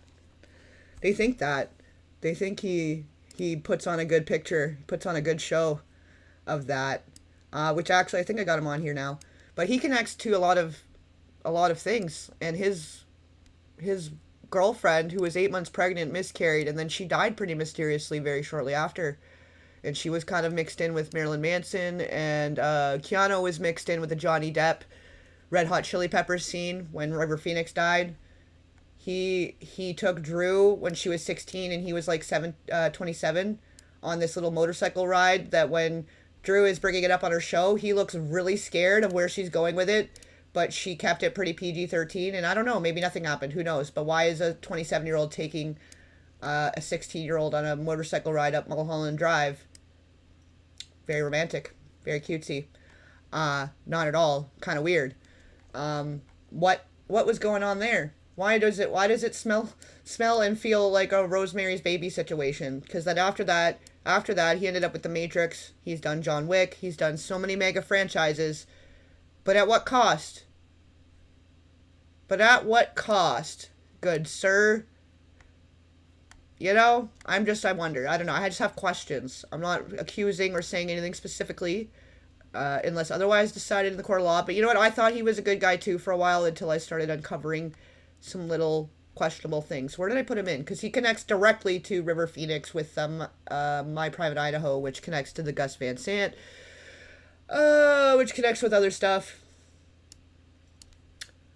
John Ritter, too, yeah. Oh, there he is. Keanu Reeves, which also connects to the Winona Ryder, which Johnny Depp was creeping on her when she was like 16, 17, and he was 26, 27. It was a weird group. It was a weird group of people. And what was acceptable then is not necessarily acceptable now. You know?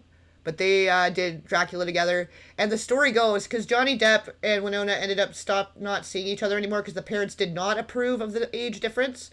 And Winona was set to appear in a movie with River Phoenix. So that I always found kind of compelling when it came to the Johnny Depp, River Phoenix, Winona Ryder situation. Because not only does that connect back to this whole thing, the way I started in on it for the Dark Hollywood documentaries was from the viewpoint of the Johnny Depp and the Red Hot Chili Peppers and who was there that night and what had happened at the club and that whole situation. So I don't know. You decide. You decide how to feel about Keanu Reeves with knowing that, and look into it more yourself. Like, you decide. You do your own research. You draw your own conclusions. I know, because I love Matrix too. I know. And you know that thing they say that, oh, when you were 10 in the movie, that's how this year is going to go or whatever. I'm like, oh, good, the Matrix. We're all going to escape the Matrix. That's great. No, probably not. Maybe that's not what that means.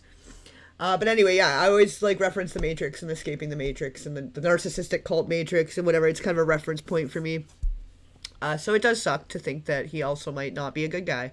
But you have to be willing to look behind the curtains of your wonderful Wizards of Oz. That's just what it is. And I've had to really try really hard to absorb and stomach and digest a lot of this because my entire childhood's destroyed, pretty much. And I can see how some of my mind was warped and in different ways, the impacts of what was normalized as a kid. I started smoking at 10, you know? I thought it was cool. We were hanging out in our little tree fort smoking.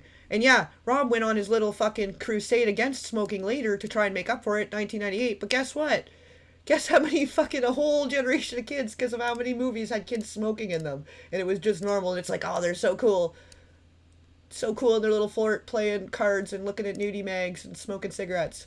Because guess what I was doing at 10? Hanging out by the tree fort in the woods with my buddies, smoking cigarettes, looking at nudie mags, and, you know, fucking around in the creek and shit. Did we ever get naked together? No.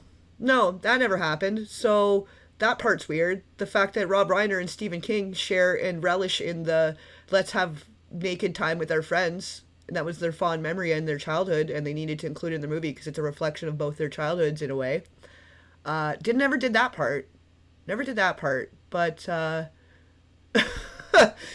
when you think about like what was normalized and then like just the body image stuff and like just different like beauty standards, all this stuff was manipulated by a lot of the films that we were all consuming in our childhood, you know. So when you look at what was happening to the kids around those movies, it kind of makes you wonder what was happening to us while we're watching the movies, like how much damage was being done along the way that way, you know. And, you know, you got to think now, too, how much more screwed up that is. Like, you were going to be lucky if you came across a nudie mag at 10 years old and you bring it out to the woods with your buddies. And it's like, oh, look what we found.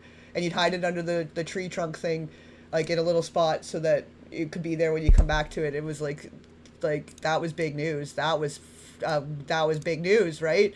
But now kids can get on there and search whatever the fuck they want. And that's terrifying. I think just for what I was exposed to as a kid with movies and magazines and stuff, and knowing like that probably had an impact, it concerns me. It concerns me for this generation of kids and what they're consuming. And when you have these whistleblowers try to say of the things that are happening, and then the people that are complicit now, and how it's just the pipeline continues, you know, like how many more red dots there need to be that we start questioning the big companies too that are responsible? Because why is it always the little guy that goes down and not the people front the little guy? You know, Victor Salva went to jail, got a slap on the wrist, and it was all over and done with. Why did the people that funded him and gave him the cameras to make the material not get called into question? Who was he making the material for? And was there profits? How was he distributing it? Or was it just for himself and his little friends? Why was that never called into question? And then why was it totally fine that he just came back and fucking worked for the industry? Like nobody stopped that. It was very supported, right? Cartman did not eat the cupcake. Yes. Yeah, the Rob Reiner. Yeah, that's a real thing. That was a real thing. While he was doing his crusade about parenting, Rob Reiner was lecturing everyone about parenting. He was also lecturing everybody about smoking. While he was like, his addiction is overeating, obviously, right? And they make fun of that a little bit on South Park. But yeah, that whole eat the cupcake and you'll do good for the world or whatever. Just eat the cupcake. It has sprinkles or whatever. And the vampire, oh my God, it's so friggin' real. It's so friggin' real, man. It's creepy, but like, I want to know what Trey Parker and Matt Stone know, because I feel like they've known some shit and been trying to tell us stuff the whole time.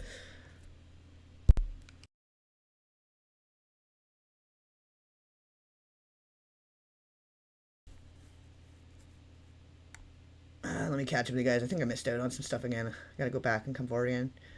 Yeah, you're not a fan of Gus Van Sant either, THX. Word on the street about Keanu and Justin. Oh, interesting. I don't know if I believe that. I'd have to do some... I don't know if that checks out. That I don't know enough about that for that to check out, so I would have to look into that. But I know that there was probably videos that were distributed, and like it's all Operation Midnight Climax. Like we were kind of talking about the MK of it all and how that interweaves into everything the other day. It's Operation Midnight Climax. That's what the Diddy situation was. That's what the Epstein situation was. That's what the P3DO Den situation was on the surface also. It was also blackmail and coercion and control. But then also they're making material that they could sell. And who would want material made of the most famous, most well-known, most identifiable people on the planet? And who could afford that? Because that would go, that's a lot. Like, there's already big money in that more high stakes trafficking kind of operation, because a kilo of cocaine doesn't cry or poop or need to eat or scream. You know what I mean? Like, let's be so for real. It's a little bit vulgar, a little bit crass way of putting it, but you got to think higher stakes, higher rewards in that kind of industry, in that organized crime syndicate, right? So if it's not only a kid and not only fitting their type and not only in the age range, but then it's also a Bieber or an Ariana Grande or an Amanda Bynes, you don't think they couldn't sell that to the highest bidder if that were an option for them, if that's something they wanted to do, if some very sick and evil people would like to have that kind of thing happening behind the scenes in their little tunnels or underground, in their basements, underground, 4 more levels deep than your average basement. Like, I don't know, and I'm just speculating, but we do know there's vast underground tunnel systems because of Prohibition, and a lot of people bought mansions that already had the in for that, like already started having the hitting passageways and hidey hole doors going to the basement and stuff, that they could very easily renovate and expand if they wanted to. Nobody's stopping them. You got enough money, you can do pretty much whatever the fuck you want. And nobody's going to ask you any questions. And even if they do, you're going to get off pretty well scot-free because you got somebody else doing the dirty work. Because for somehow, George Lucas and Francis Ford Coppola were never held responsible for what happened here, although they were very much involved with this movie. So how does this guy able to go off and do all this and have things like this happening? Like, what's going on there? What happened there? What happened there? Where were the videos going, and why did that never get brought up in the situation? Why was the Disney sphere very happy to welcome this guy back in? Unless that's the kind of people they're looking for to be part of their ecosystem. It's starting to seem like it when you start connecting some of these TW Theory movies and you start working out the pipeline and the curriculum, the hidden curriculum of what everyone's working out of, the playbook. But did you guys do your homework? Did you guys look up Midnight Climax? And even if you look it up right now, it'll take 5 seconds to just get the long and short of that. But that was sort of the precursor to the situations like that were happening at the Diddy mansion, that were happening with Epstein, that were happening, and it's just a different scale, a different group, a different sphere, but it's all the same playbook.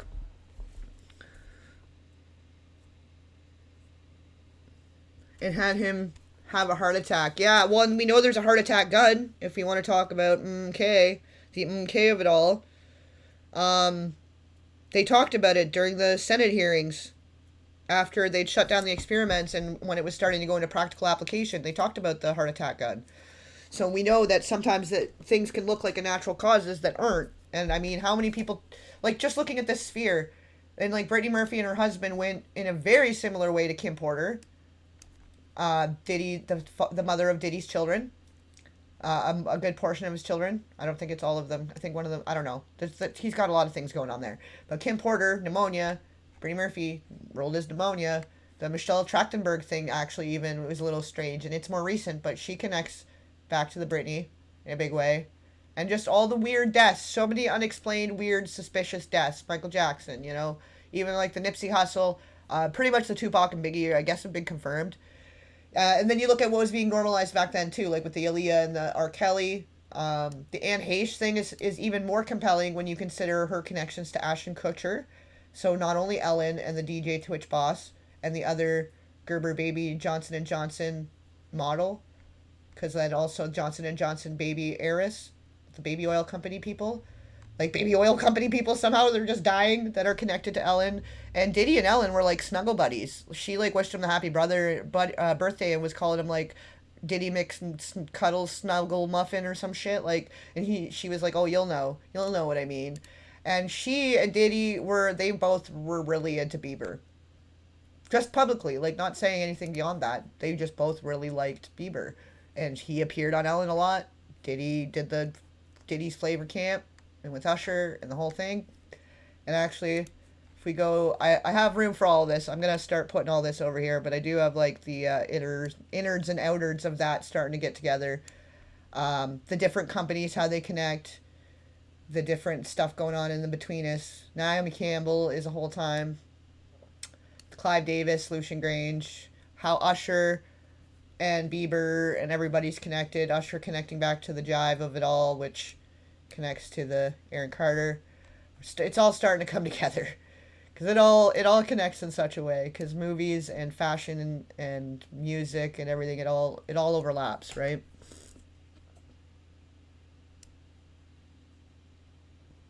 Where do we go? We'll come back over here and we'll send her over here. Maybe I'll start filling in more while we're chilling here for a minute. Cause what are we at? Oh, we're only on like an hour and a half. We made it in a good time. We covered a lot in a short time that time. It was good.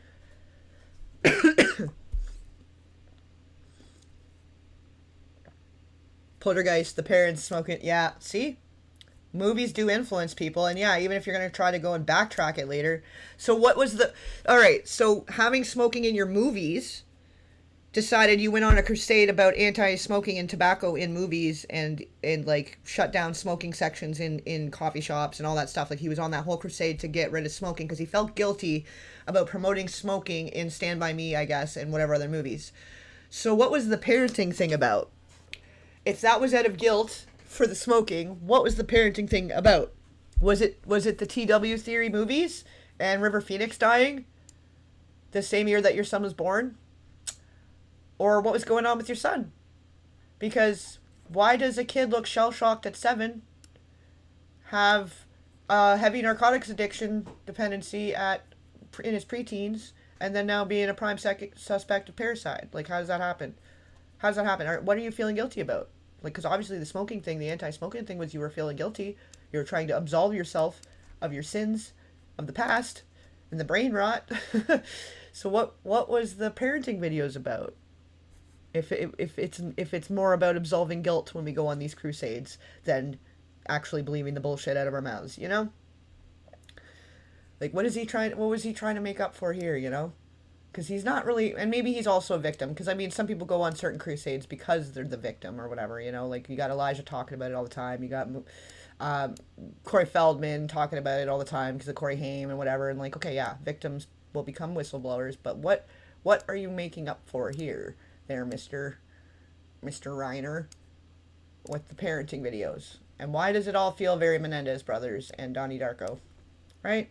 And why do these people, these big Hollywood revelations, these predators, and other people's kids, your friends' kids, also imploding and or exploding all at once, all around the same time?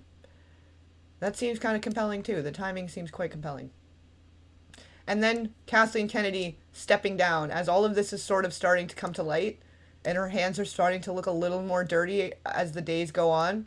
Because she's been right there since the beginning. Like, since all of this, since handing this guy a show and working with these guys and all of this connecting together and this guy and that guy. Like, all these people in here, she's been there from the get-go. She was the right-hand woman. And now she's stepping down. She just out of the blue. Like, people have been begging her to step down because apparently they feel like she's been ruining Star Wars for 10 years. Because, like, you know, maybe she didn't really have that much talent as far as filmmaking and producing goes. She had a different purpose for Iceberg and Lucas. So maybe when she actually got put in a position to control things, she didn't really know what the fuck she was doing because she had a different purpose. She was there for all of this, for all the Star Wars, so how did she ruin Star Wars? I don't know. Why is she stepping down now? When, for how many years, people have been begging her to step down and stop ruining. South Park made a show about her, too. About the whatever. I don't even know if we can talk about it, but if you guys watch South Park, you know. If you know, you know. Just search South Park Kathleen Kennedy. They make a little thing about it, because she was ruining stuff, and she was kind of going a different way about it. Whatever, you know. Sometimes things need to evolve and change and whatever, and I don't really care. I didn't like Star Wars, so I don't care. Ruin Star Wars. I don't give a shit. Sorry for people that did, but, like, I don't really believe in worshiping or idolizing or being a fan of any of these fucking things. And if it needs to be ruined because children were harmed or trespassed upon in it, so be it. Anyways, yeah, so the fact that Kathleen Kennedy now is deciding to step down, I feel that every drop in the ocean of influence counts. Even if it's just a little bit. But that curtain, people are just starting to peek behind this curtain. Just as people are starting to really make these connections and peek behind this curtain and this curtain, like, they can't stop them. Nick Reiner is like Toto at the end of Wizard of Oz right now. He pulled the curtain back and everyone's looking, and they're looking at this guy, you know, and the things that were connected in between their companies. It's all getting peeled back. So as that's happening, she now decides to step down. All these TW Theory movies, and now is stepping down. Just now. Like today, yesterday. Why? But why, though? Everyone's wanted you to for so long, so why now? Is what I would like to know.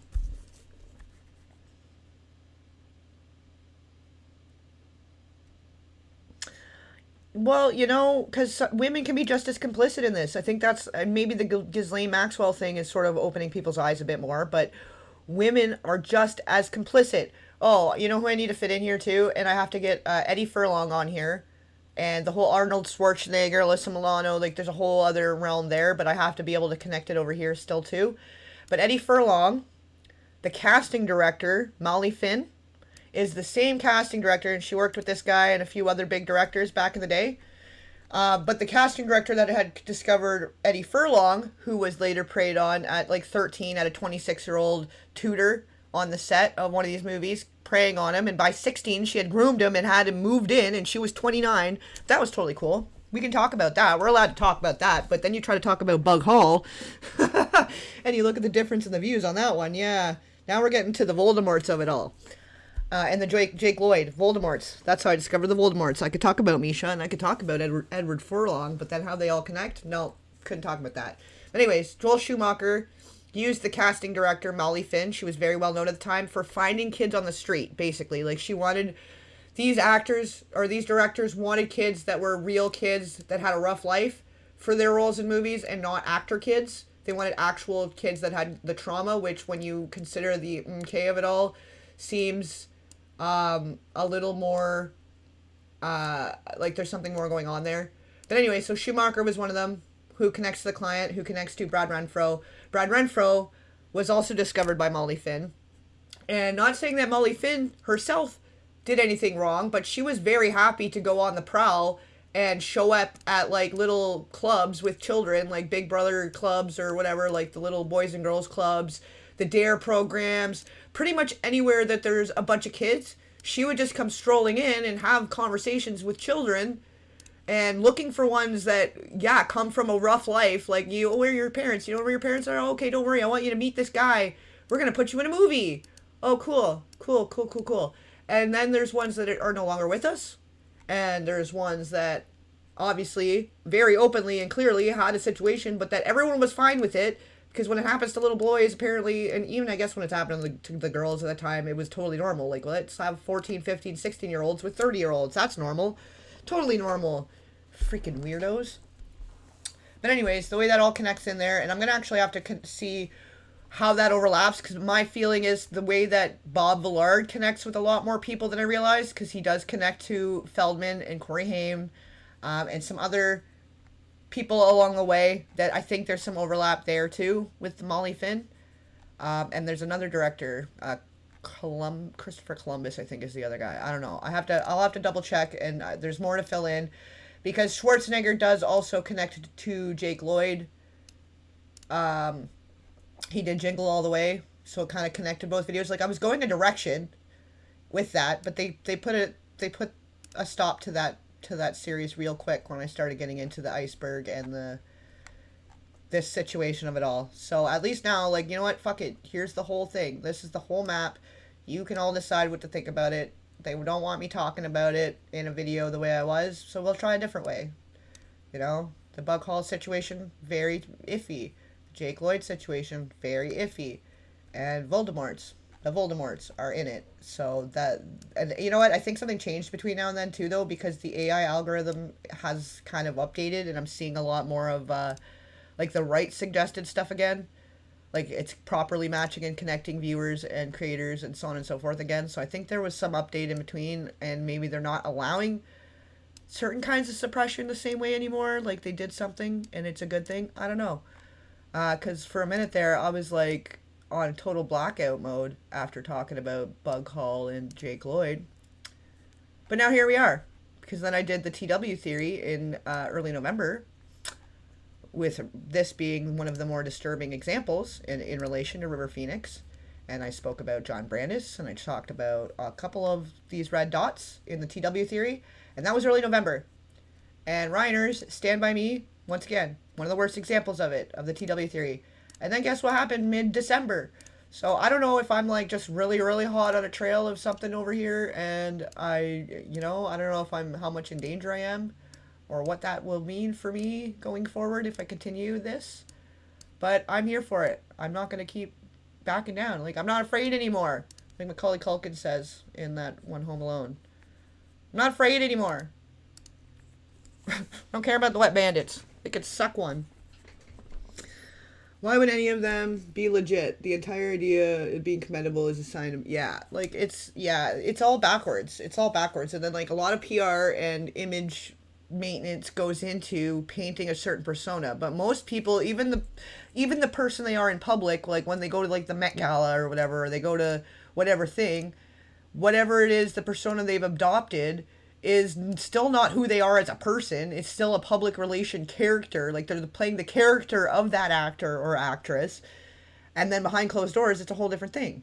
Like, you got Bob Saget, like, so wholesome on the Full House, and then watch the roast of Bob Saget. Like, what the hell is going on, really? Like, what kind of humor are these people, do they have that are behind the scenes working with kids?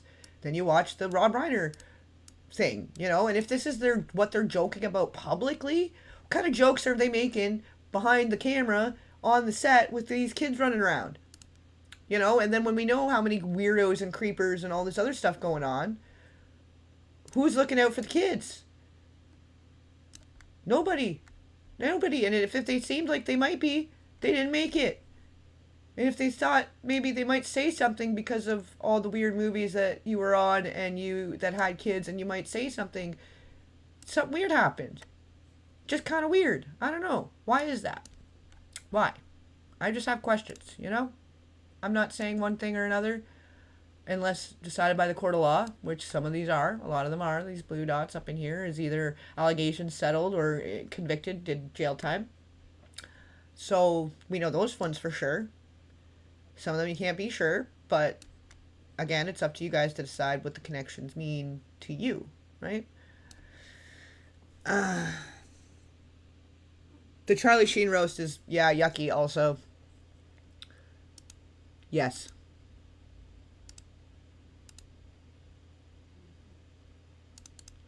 Let me catch up. And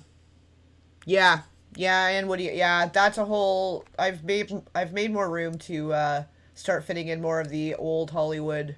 Between old Hollywood and new Hollywood, there's like a gap in there, and that was the Woody Allens and the Polanskis, and the Jack Nicholson ties in real tight with the Bergs of it all, and the Reiner and all of it. There's more, but I know that they connect to other bigger things too, so I have to really be strategic now of where I'm placing, because if it has to connect over here, like, hold on, let me zoom out so you can see. If I have to connect it, say, from here to, like, here, I've got to organize some stuff to fit somewhere in the middle, because then if it's got a crossover, like, now it's starting to get complicated. And I have started afresh just the director nexus from within this specific sphere, and to map the red dots and the yellow dots, and I'm going to get a little more organized and kind of redo the whole thing. But as we're going, this is just, I got to keep track of what's what. So I am going to keep adding stuff to this map as I'm porting it over. But I've boxed myself in because there's so many more dots that need to go in between all of this. And then I'm starting to fill, now it's starting to be a sphere. It's starting to actually become a sphere though. And as we go to the outer sphere, we're getting into the older decades is basically how it's working. Like, we're starting kind of in the 90s, 80s, 90s, and then working our way outward. And then there's like the new stuff that I don't know as much about, but that's going to work its way in here somewhere too. I don't know where it's going. I don't know if it's ever going to be done. I don't know how we're going to get there just yet, but we're going.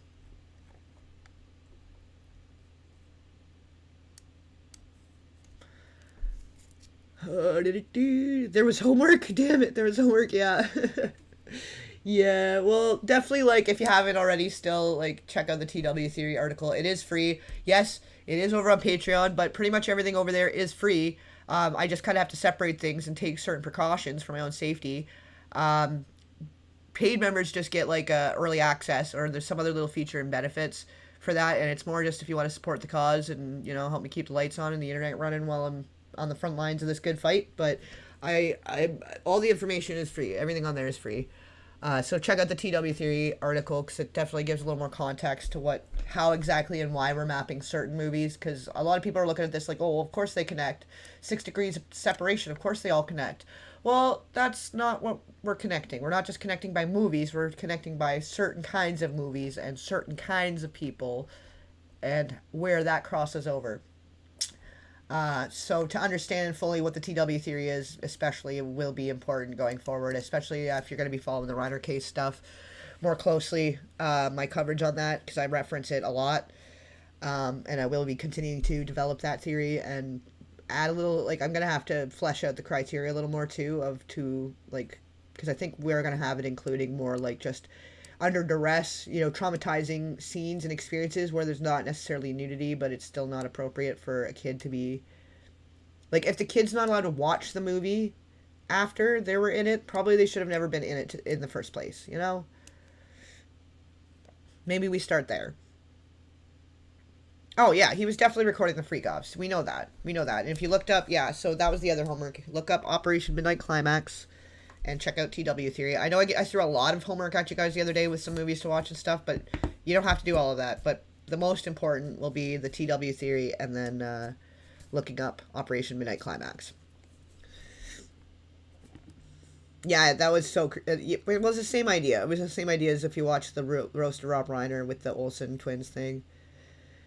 And yeah, the Pussycat Dolls movie, I was looking more into that, and some people have been talking about it, like, why it was buried and whatever, and it didn't get as much recognition, because I remember the Spice Girls movie, but I didn't remember that movie, and it is very much like that Schumacher movie talking about the subliminal messaging that Tommy Lee Jones was in, and Jim Carrey, who he hated Jim Carrey because it outperformed, Dumb and Dumber outperformed whatever stupid fucking movie Tommy Lee Jones had just done, and he's a crusty old prick. Can't just be happy for his colleague and working with him, and he was just so much joy bursting, and Tommy Lee Jones is a grumpy old fart smelling man. Yeah, Nicholson, well, that was his house. It was his house, yeah, and Angelica Houston connects up with Ryan O'Neal, which connects with Tatum O'Neal, obviously, and then that connects back to the Drew and Corey Feldman. So to get that all on here too, like I said, like if I have to connect from here to like this company over here to over here, like now it's getting very complicated, but it's gonna get on there, because Nicholson does need to fit in somewhere in here, and then yeah, directly to the Polanski, and then directly to the, I think probably in here, in this sphere, it's gonna fit somewhere in between here. But maybe I'll just start organizing this with the notes instead of trying to start fresh. I don't know. It's a lot, and it is kind of mentally exhausting getting everything of, like, all the research I've been doing and videos I've been doing for, like, the last 10 years. Like, you're seeing it right now. Like, this is my brain. This is what my brain's been doing for 10 years. So trying to, like, compact and summarize and get it all into one spot all at once, yeah, it's been a task. It's been a task and a half. But we're doing it. And we're going to figure out where it takes us and how it's all going to fit together in the end.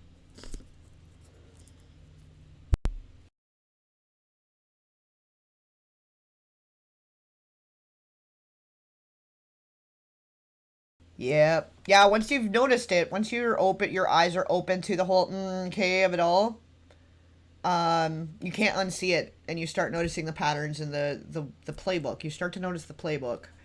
Which, if you want to just, like, the cheat code way to that is the Hollywood's Hidden Curriculum, which is that is something you would have to pay for. It's a book I'm working on. I'm doing it like legit, a book with all the works cited, comparing historical everything with real world examples. Like I'm tying it all in together, the MK of it all and everything with the industry, and going all the way back to going all the way forward, and putting it all together in a very linear fashion that just makes sense. Like, anybody can make sense. It's like a immediate eyes awakened thing. So if you want to go that way, that's a way to do it. That's kind of the quick way to do it. But the other way to do it is just with the videos. The free stuff I am providing is all the same stuff, and it's all exposing the same network of people and playbook, you know, it's all the same thing. It's the same common denominators of truth at the end of the day. It's the same great big elephant, right? So whichever way you want to go about it, it's up to you. But yeah, that would be the fast way, I guess. Because I'm hoping to have that done by spring. And right now, on a pre-order, you can get it cheaper. And then we'll go up I'm going to increase the price a little bit once it's fully done. But anybody that secured the pre-order gets the full copy when it's done. At the price they paid, and then also a discount if they want to get the physical copy, if I do get around to doing that. I don't know. Never done a book before. This is all brand new for me. But all of that is like all the dots and stuff, everything I've been trying to say for the last 10 years that I had to do it covertly and kind of sideways and under the guise of Hollywood biography type things to talk more about exactly what was going on with some of these people. You know, like if you watch the Drew Barrymore, just basically the Drew Barrymore and Charlie Sheen covers a lot of the red dots on here. Ones from then anyways. There's newer ones. The Michelle Trachtenberg is a little more newer. But I go into a lot of those situations and showing what was going on at the time and then how that was affecting the different people involved, because like people expect people to just act like everything's great. Oh, you're a celebrity, everything's fine, and you go do these press tours and whatever. But if your friend just died, like how many of these kids are dying left and right, and then you still got to put on a smiling face and show up for the next audition and show up for the next movie like nothing affected you. Oh, you got fans, paparazzi, you can't be sad, you can't be looking a mess. Like, so then no wonder they're going and self-medicating about it, because they're keeping it all in, all the pain of all the loss and all the treachery and whatever the fuck is going on around here with all these kids, you know? So it's a lot. It's a lot. But, oh, this fan's not on. I thought it was quiet. No wonder. Shit's getting hot. But yeah, I think we'll probably call it here soon anyways. That was another good little session. We'll let this thing cool down a bit, and I'll grab a bite before I get on to the next thing here. Oh, crap. This friggin'... Yeah, I need a new under fan thing. That thing is getting rattly. Oh, thank you again, hate you. Right on. Thank you. I don't know why the thing's not popping up, or maybe it is. I'm just not hearing it. Maybe the sound's not on, but there should be like an alert thing that pops up. I do have it set up, so I don't know if it's just not working, or maybe I have it under the screen here now. Oh no, it's on top, so it should be working. So I don't know if it worked though. I don't know if it went off when you did that. I'm sorry.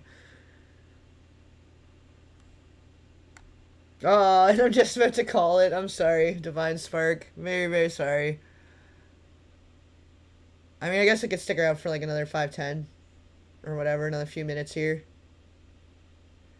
But I really want to wrap up that Brittany Murphy video soon. And now that I've got that last video that was kind of corrupted and I was having a hard time salvaging it, we've kind of got it to where it needs to be, and I can use it now. And I've got enough of the dots kind of connecting that I'll be able to talk about.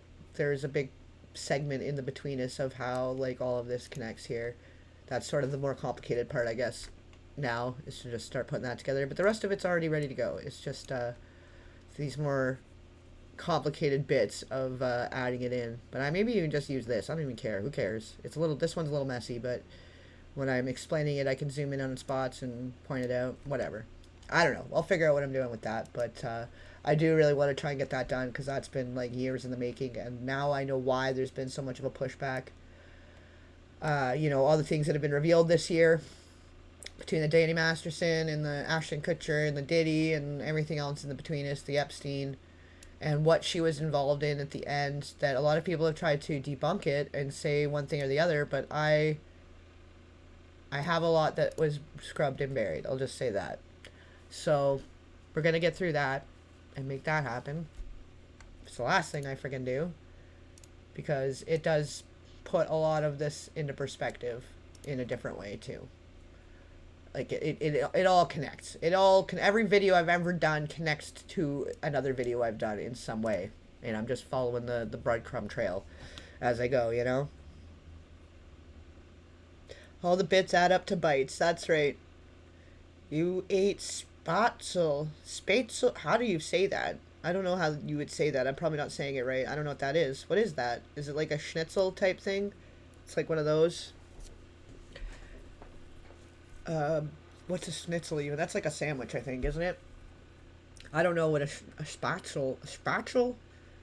I don't even know. Yeah, I'm definitely not saying it right, but yeah, exactly, Candy Smith. You get it. Harness your sadness for the scene, but it's like, but I just want to go for a real cry about my dead friend for like 2 minutes. Can we just do that? Can I just go for a real cry and it not be trauma harvesting for your fucking movie? Like, let's do that. Can we just try that one time? Maybe we just try things different and stop having so many red dots. That's what I'd like. I have a dream for there to be less red dots and less orange and yellow dots too. But like, can we just start slowing down on the red dots for starters? Like that probably for starters. You know? But yeah, all these little connections. It's starting to get harder to see all of this probably on the stream. So I think very soon too, I might just say fuck it and be like, okay, yeah, this is gonna be the one. I'll tidy this one up, and I'll share a link that you guys can view at any time, whether I'm online or not, and you guys can zoom in and look at all the different little nodes and connections and zoom in yourself, because there's like a lot you're probably not seeing. And if I am going a little fast for some of you, I'm sorry. Very passionate about this. It's something I've been working on like for 10 years. This is all part of it. It's all my life's work, basically. Most passionate life's work all coming together in full circle. And it's confirmation, because a lot of people thought I was fucking nuts not doing what I was doing for a career for 10 years and imploding that and then going this way. And then now I've done this for almost 10 years. Everything that happened along the way, I had a lot of pushback. I had a lot of shitty people doubting and negating and thinking I was fucking crazy. But maybe, just maybe, I had a little bit of the shine to the dark here. And I like that we're using their own tools against them in a way. Because, I talk about the shine and I use it as a reference. But when you think about where it came from and what it all means in another way, the MK of it all, I don't know. I don't want to get too on the air of conspiracy, but if you know the history of stuff and if you've read the Shining and read Doctor Sleep and watched them or whatever, if you're aware of all of that, you'll maybe kind of get what I'm saying here. I don't know. There's more homework for you if you want. You can add that to the list. Watch The Shining and Doctor Sleep. Actually, watch The Shining and Eyes Wide Shut right now because of Mar-a-Lago, what they're doing at Mar-a-Lago right now. The ballroom and the friggin' furry parties and shit. Holy crap. It's too much. Like, you really can't make this shit up. It's really so right in your face, and people are so asleep. It's sad. It's sad. We gotta figure it out. We gotta figure it out soon.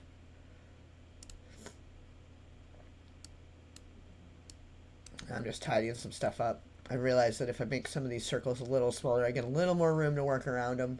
But at first, it's just kind of how it was going. But yeah, it'll be evolving as we go.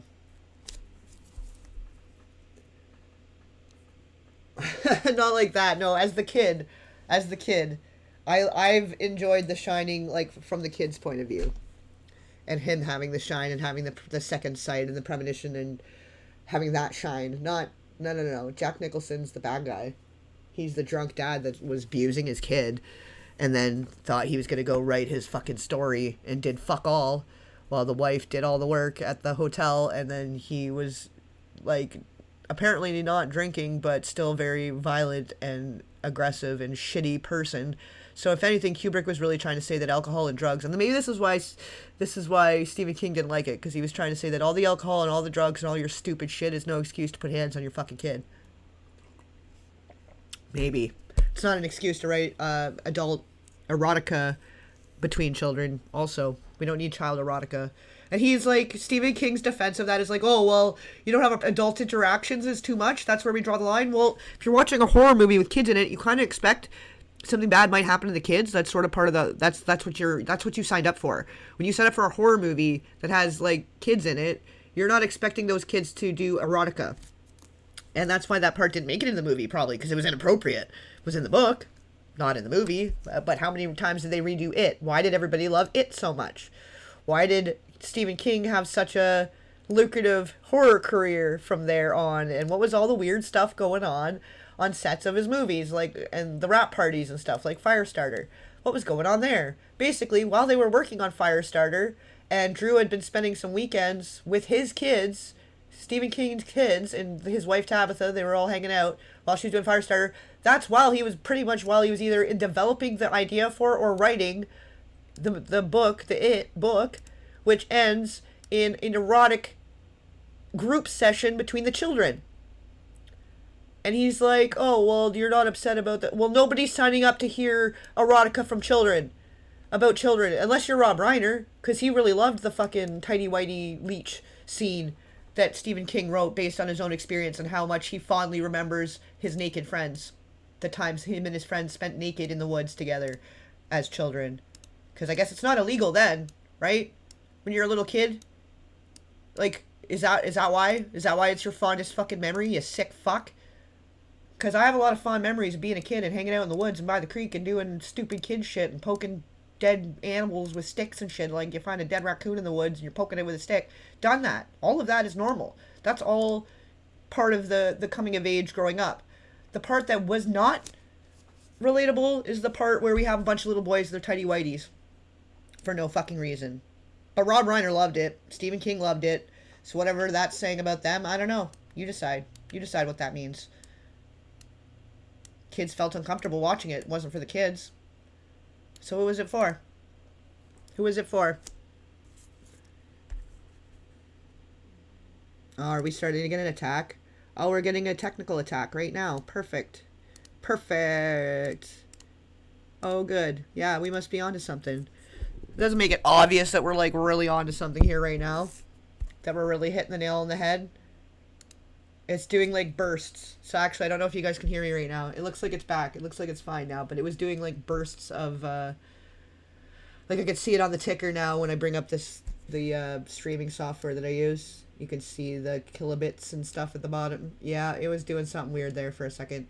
Oh, but look at that. Oh, it's gone. Now that we notice it, and now that I'm pointing it out, how obvious that makes the silencing and the throttling and the shit that people do when you're flying too close to the sun to try to melt your wings off and make you crash into the ground. That's like a lesser example, but what odd timing. Right when we're saying some very big news things. Like, that seems like I'm hitting it right on the head there in a big way. And maybe, you know, maybe, just maybe, that's part of why Kathleen Kennedy is stepping down, you know, maybe, because people are starting to ask those questions. She just doesn't want to have to be the one to answer the questions. Whether she's actually dirty hands or not, she doesn't want to have to answer for it. Nobody want to answer for it. They all want to pass the buck. Nobody wants to take responsibility and accountability for shit happening when bad people do bad things to kids or vulnerable people or whatever. Nobody ever wants to take responsibility. It's never the company's fault. It's never the author's fault. It's never the screenwriter's fault. It's never the producer's fault. It's not the director's fault. So whose fault is it? Right?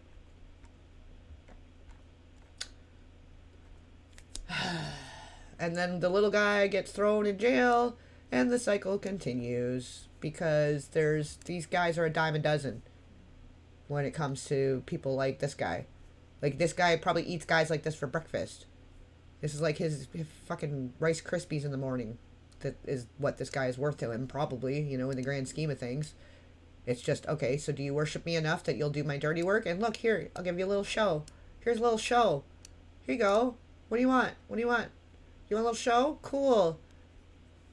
Oh, but you're not actually a great actor and the show fucking bombed? Okay, well, let's put you on a show that's going to do great, but you're going to get just a small part because you're actually not a great actor. You're not a great actor. But we know that you'll do the things for us. Well, we know that. We know that you'll do the things for us. And then, so 30 years from now, when you get caught doing a thing to children and in close contact with these other people, and it happens to coincide with the arrest of material being made, maybe people start asking questions, and then maybe it's a good time to step down from Lucasfilm's Kathleen Kennedy. Yeah, I would say so too. I would say it's the perfect time to get yourself out from that, because yeah, people are looking, and you know, maybe you just want to look more guilty than you actually are, because that to me just makes you look more guilty. I don't know. That says more guilt to me than like addressing things. Like, at least Charlie Sheen kind of addressed the Corey Haim and Lucas situation. And I get it. In his mind, I don't think that he considers it a forced trespass, because he knows that when he was 15 and doing it with somebody double his age, he still does not want to consider himself a victim. He wants to consider that as a normal, regular, first-time experience. But it's not. That was also abusive. It was not consensual. You were not being looked after or protected by your own parents, Charlie Sheen. But at least he is acknowledging some of those things in his more recent documentary that have been floating around over the years. At least touching on it. You know, he's saying, oh, it's bullshit. No. He has whatever to say about it. But at least he's acknowledging it like a fucking adult, and not like all these people that hide behind the dirty hands of other people. You know? Like this fucking guy. Like at least Charlie Sheen got in dirty all on his own and made his own mess. But some people are flaccid and weak. And if they're going to do evil things, they need somebody else to do it for them. They use the Force.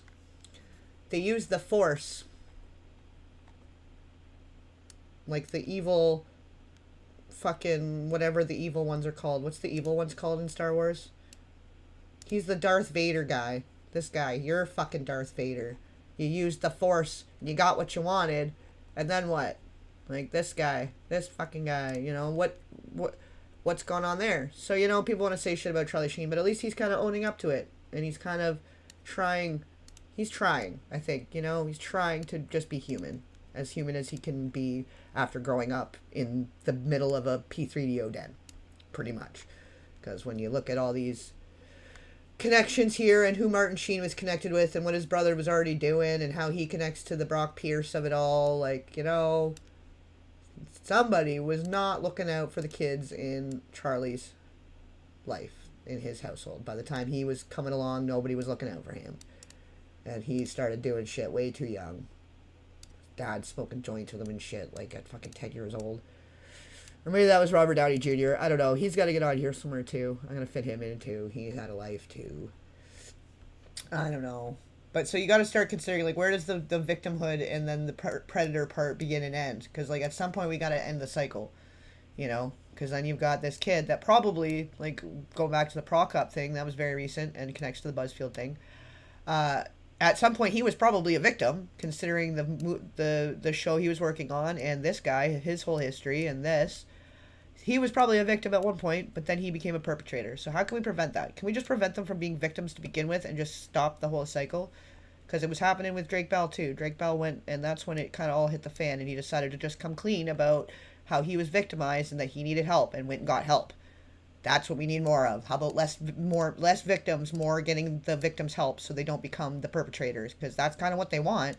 You know, when you look at the kind of upbringing, what he was growing up around and what he was experiencing, how all the girls his age around him were being treated by these guys, you know, all the other guys, everybody that I'm going to have to fit them in here, but all these guys, how all these people were treating little boys and little girls and how he was being treated and what was normalized. Like, he was being groomed to become that also later. And he almost did.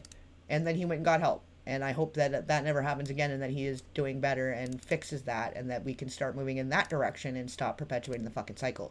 Because we need less red dots. Less red dots. Please. Please. Can this be the year we start going backwards and have less red dots? Not yet. Lou Taylor's not yet. No, she goes up here somewhere, and I'm not even sure if I got Britney Spears on here just yet. Like, there's just so much stuff I need to plan for outside of it that I can make sure that I can fit in that connects it all together. So I'm kind of working outwards right now, and then back inwards with, like, a kind of a major point here, obviously, but I need to map it out because there's only so many big music companies, but there's a lot of tiny ones in between, and then there's these companies. Because Disney had their own music companies. And that's where you've got the Demi Lovato, Bella Thorne, Miley Cyrus, Hilary Duff. They all got funneled through very specifically and particularly in such a way. And that was after Britney, though. Some of this was after Britney. So the way Britney needs to fit in is going to be probably over here somewhere. Yeah, in with the Madonna and Christina Aguilera is probably going to all go over here. Somewhere in here.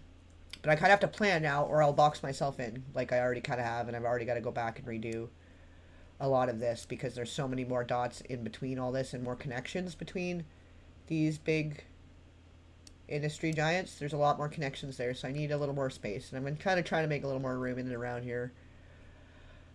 But I'm trying to avoid boxing myself in. Like, I'm planning ahead, and I've got this is the bare bones kit of that, all of that. And I do have Jamie Lynn Spears on here. Like, we've got, like, this is where the Nickelodeon stuff. But then there's the crossovers, too, of between, because they did all, like, the award shows and stuff, and the Kids' Choice Awards and all that, they crossed over. It was the Disnick sphere at that point. Like, there was a crossover there, so. And I'm trying to make it make sense, and so that the years, the decades sort of are spiraling out in a chronological way, as closely to chronological as possible. Pretty much. Well, it is. Like, you're auditioning, and, like, that whole, like, the whole system, like how Orlando Brown explained it, it is. And it's very much like child trafficking, just aside from. It's one step away from being that, for how they have to get the approval, and how the situation you're creating, the dynamic you're creating already, it creates a lot of opportunity for predators. And if you want to be one of them and you want to sell people's kids, or sell your own kid, sure, you could be a millionaire. You could be a millionaire. But, you know, some people feel gross about that. Some people feel so gross about it that it's not even their own kids, it's watching other people being so willing to sell their kids and not saying anything when weird predatory things are already happening around them. And it seems like nothing to them, but you look at it like, okay, no, that doesn't seem right. We don't force hugs on kids. If the kid is recoiling and pulling away from you, why are you forcing her to hug you? Why are you pulling that kid into you? They don't know you. Who the fuck are you? You're just a fucking camera guy. Who the fuck are you? Get away from the kid. And then everybody is like, oh, don't be so weird. It's okay. Oh, she can give him a hug. Oh, it's fine. You know, and you're the only person in that room that sees that that's a problem. And all the mothers in that room are totally happy to allow that to happen, because if that means that they're going to get money for the kid. Do you know what I mean? Just little things like that. And overlooking one little thing becomes the next thing and the next thing. So you got to put your foot down, like, immediately and be like, no, we're not doing that. We're not selling children. No. I don't need to help you make YouTube channels for your children if this is the kind of people that you're cool having around them. And if I'm your entry point to that world with your children, and you're going to tell me I'm selfish and I'm this and I'm that for not allowing you to sell your children, and now we see what's going on with people like Piper Raquel and Jojo Siwa and how that all impacted all these kids over the years. I don't want to. And not that it's YouTube's fault or anybody, you know, it's not the platform's fault. And it's not even the money. It's not the fault of the money. The money is just an inanimate object. It's people's relationship with the money that's the problem. It's people's relationship with the kids that's the problem. It's people's relationship with the drugs that's the problem. Do you know what I mean? And that's where it starts. And as you overlook those little things, that's how those little things, they go a little further. They go a little further. And if you're not the one that's calling the shots and is like, no, actually, never mind. This is all fucking weird. And we're not doing this. I'm not going to be that. If you want to go do a channel with your kid, you go ahead over there, far away from me. I'm not going to have a part in that. You know? And when that crashes into the ground and doesn't pan out for you, I'm not sad about it. I'm actually very pleased that those children are not slave labored and now being turned into OF models for their parents or mother or whoever to profit. Good thing. When it was all the rage, and I was just not going to. Just as a little example, that's just a small example of how easily people unwilling they'll be to sell their children to anybody for any reason. That's a small scale situation. That's like a C-level movie entry point when you think about it in the grand scheme of things. Help me with the thumbnails and set up the thing and I want to sell my kid online. I see how everybody doing it with their kids and they're making so much money. Help me sell my kid online. No, I'm good. We're good. Thanks anyway.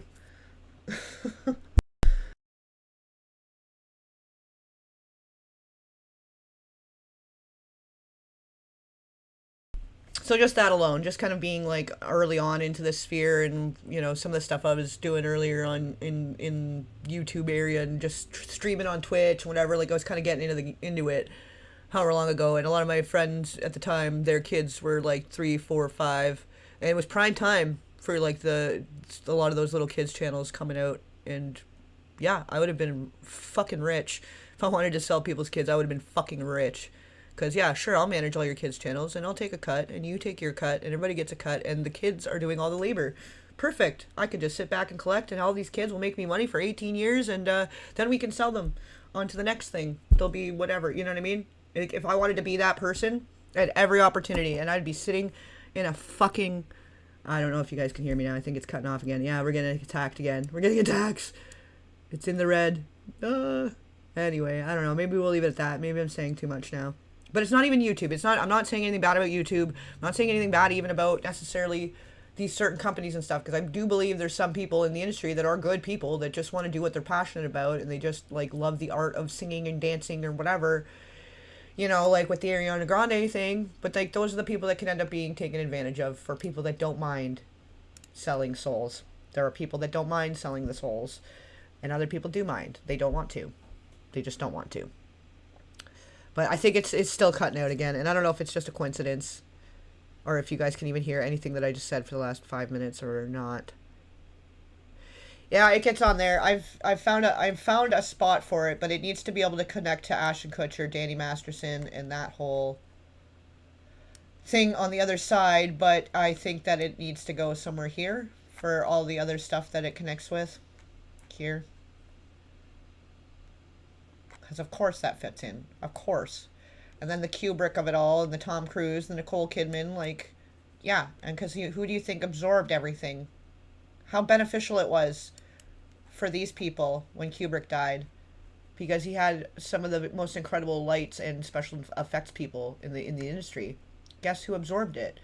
And what became the Lights and Magic or whatever, his special effects company, the International Lights and Magic or whatever the fuck it's called. And why don't you look up where that headquarters is? And actually, it might not be there now, but why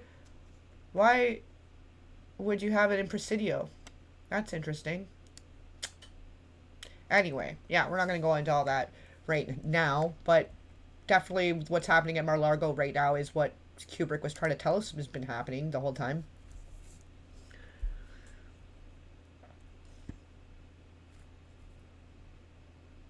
I believe that.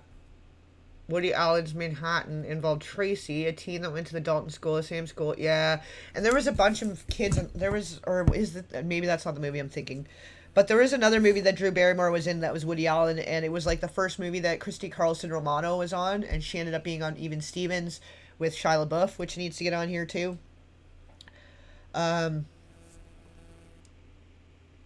Let me look it up. Hold on, Woody Allen. Woody Allen's a whole friggin' time though, and then the Mia Farrow thing, and oh my goodness, we'll get into it. We'll get into it. Eventually, we're getting there. Holy crap, he's still alive though, eh? He's 90 years old, and will never face any repercussions for any of the weirdness. Of course. Cause he's a wonderful Wizard of Oz. Because of the wonderful things he does. All of them. Oh yeah, we're in the red again here. I don't know if you guys can hear me at all. Can you guys hear me at all right now?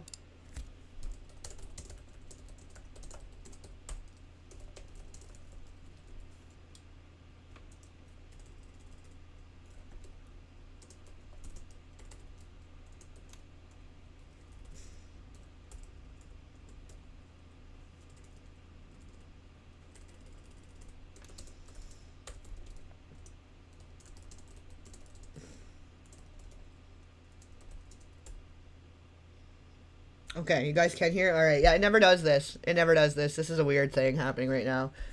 I don't want to keep talking if you guys can't hear me again, because you weren't being able to hear me for a minute there while it was doing it. Actually, what if we do this? Because I think it might disconnect for a second, but it's behind enough that it might be... By the time, like, I think at this point, we're going to call it soon anyways, and by the time they retrace to be able to send that kind of attack again, I'll be off anyway, so... Haha. Alright, we'll just do that. It's a good thing I've been doing this thing a long time, and I've experienced, like, from like, early on of streaming, and just all the different weird things people do to try to fuck with you. Just for funsies, you know, there's people that do it just for fucking fun, because they're weird. Anybody online, you meet a lot of weirdos when you're in the space. being a pioneer in the space, you face a lot of shit over time, and so you can recognize it and be prepared. Where some people, this is like they're just getting into it and they're just figuring out how to fuck with people. Well, I've been dealing with it. I know about this. I know about it a long time. I might seem like a grandpa on the internet sometime, but I do actually know a thing or two about a thing or two, and how to combat such attacks. But anyways, I think that was probably good for now. BBC, yeah, well, like, we could talk about, like, we're gonna have to get there too, because obviously there's people on the whole other side, like in France and just across Europe and stuff, like getting into, like the Jimmy Savile of it all, and, you know, let's start mapping out the people who are knighted. I wonder how many people are knighted are connected to yellow, red, and orange dots. I wonder. But, yeah, we'll get all to that, because obviously at some point this is all going to connect back in between the fashion and the these networks of people. It will all connect back, and eventually I'm gonna have to, like, luckily there's enough space one side or the other, like I can zoom this all the way out and copy paste the like wherever it's gonna fit and start connecting both of the maps together, so it will all make sense. It's gonna all make sense eventually, I promise. Seems crazy right now, but it's gonna make sense. The sound was yeah. I knew it was starting to go a little wonky there for a minute. I'll just have to start keeping an eye on it, on the little ticker that lets me know what the internet's doing right now. But I jumped to another node, another server thing, so I think, and it still stayed connected, so that was cool. We can probably do that if it happens again, and it'll be fine. The energy is pressing on the wires. Or something. I don't know. Who knows? Could just be a coincidence. Could be the weather. Could be whatever. Could be something at the pole right now that just happens to be that while I'm saying certain things, it happens to be they're fucking with the pole in the dead of winter. For no reason. I don't know. Underground fiber optic line. But yeah, I don't know. Map of the world. Well, I did have like a North American map, and I was mapping some other stuff for a bit there. To give a video, it still I ended up having to bring it down because I was moving, and but I have it all somewhere still, and I have a video of it showing the points on the map that I was mapping, and it all kind of aligns with some other stuff. Like, it's all coming together. It's almost like all the work I've been doing for 10 fucking years is all finally starting to make sense, because some of it was such like a sidetrack, side mission type project, or like, why am I even reading about this? Like, what does this have to do with anything? But I just wanted to read that textbook. Like, a textbook even. Like, I'm not going to school to learn the thing. I just literally want to buy the textbook to read it for my fucking self. And it didn't come into play at all, ever, but until now. Like, it's sort of slowly but surely all these things coming into play, you know? So, it's as if I've been training for this for years, and it's kind of creepy. It's kind of like the Dr. Sleep and the baseball boy thing, you know? I've kind of just been hot on the trail of something for a long time, starting here.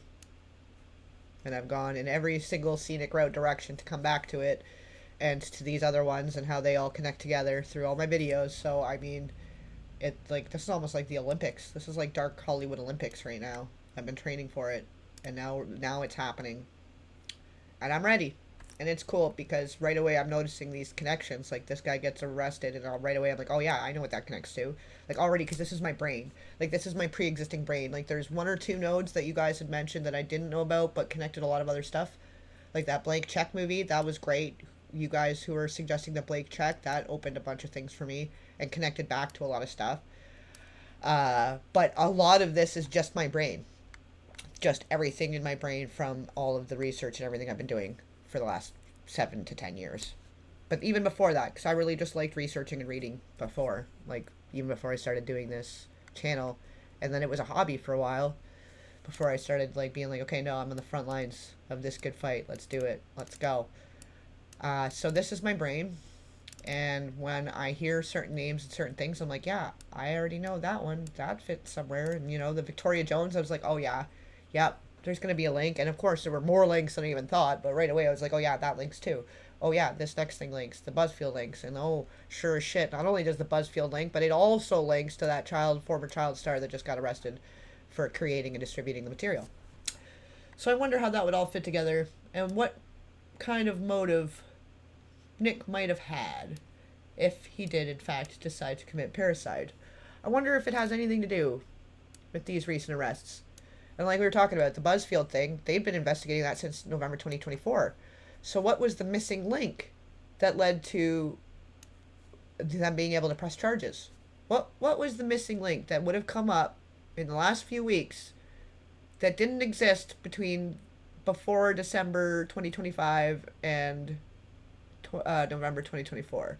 What magically decided to grace its presence that could confirm some things about this guy that made them confident to press charges, if for 2 years they were not able to do that?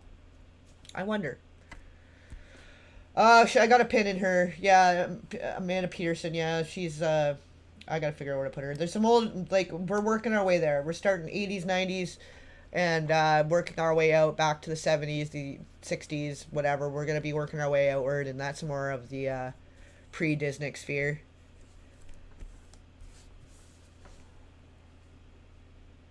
All right, on. Thank you, Jennifer.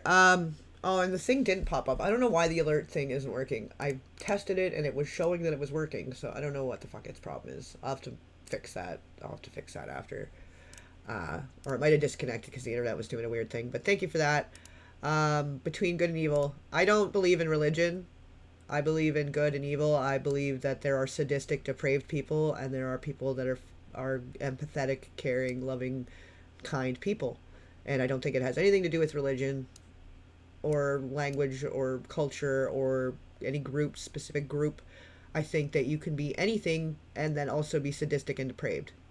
And if anything, I'm more afraid of people that pretend to be holier than thou on this campaign for self-righteousness and parenting and giving everyone a fucking lecture about parenting. Meanwhile, your own kid is greatly suffering. That, if anything, to me, is more terrifying than, say, somebody that wants to identify as a Satanist that might also happen to be sadistic. Like, you don't have to be a Satanist to be a sadistic, evil, sexual deviant. So yes, I do think it's good and evil, but I don't believe in religion. I believe that's a really great way to divide and conquer over different kinds of trauma.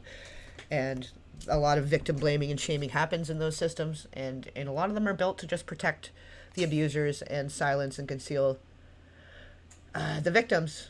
And, you know, you could go and harm and trespass against kids your whole life, but then you can go and, you know, take a little dip in the holy water and everything's forgiven. I don't believe in that either.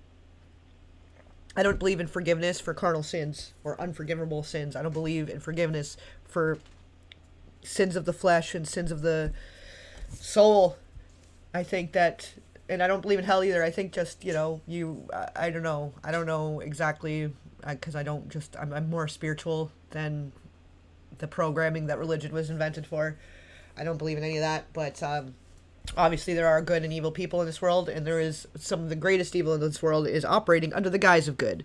So I think we need to be more aware of that and not think that it's God versus Satan, because it's not, because there's some of your most evil people are in the churches and in the children's charities and the missionaries spreading the good word of Jesus and God while sex tourisming their way across Africa. Like, there's a lot of evil operating under with the Bible being used as a shield. So I don't believe in anything that can be allowing for harm and trespasses against children, anything that's allowing for forgiveness or protection or absolvement from guilt.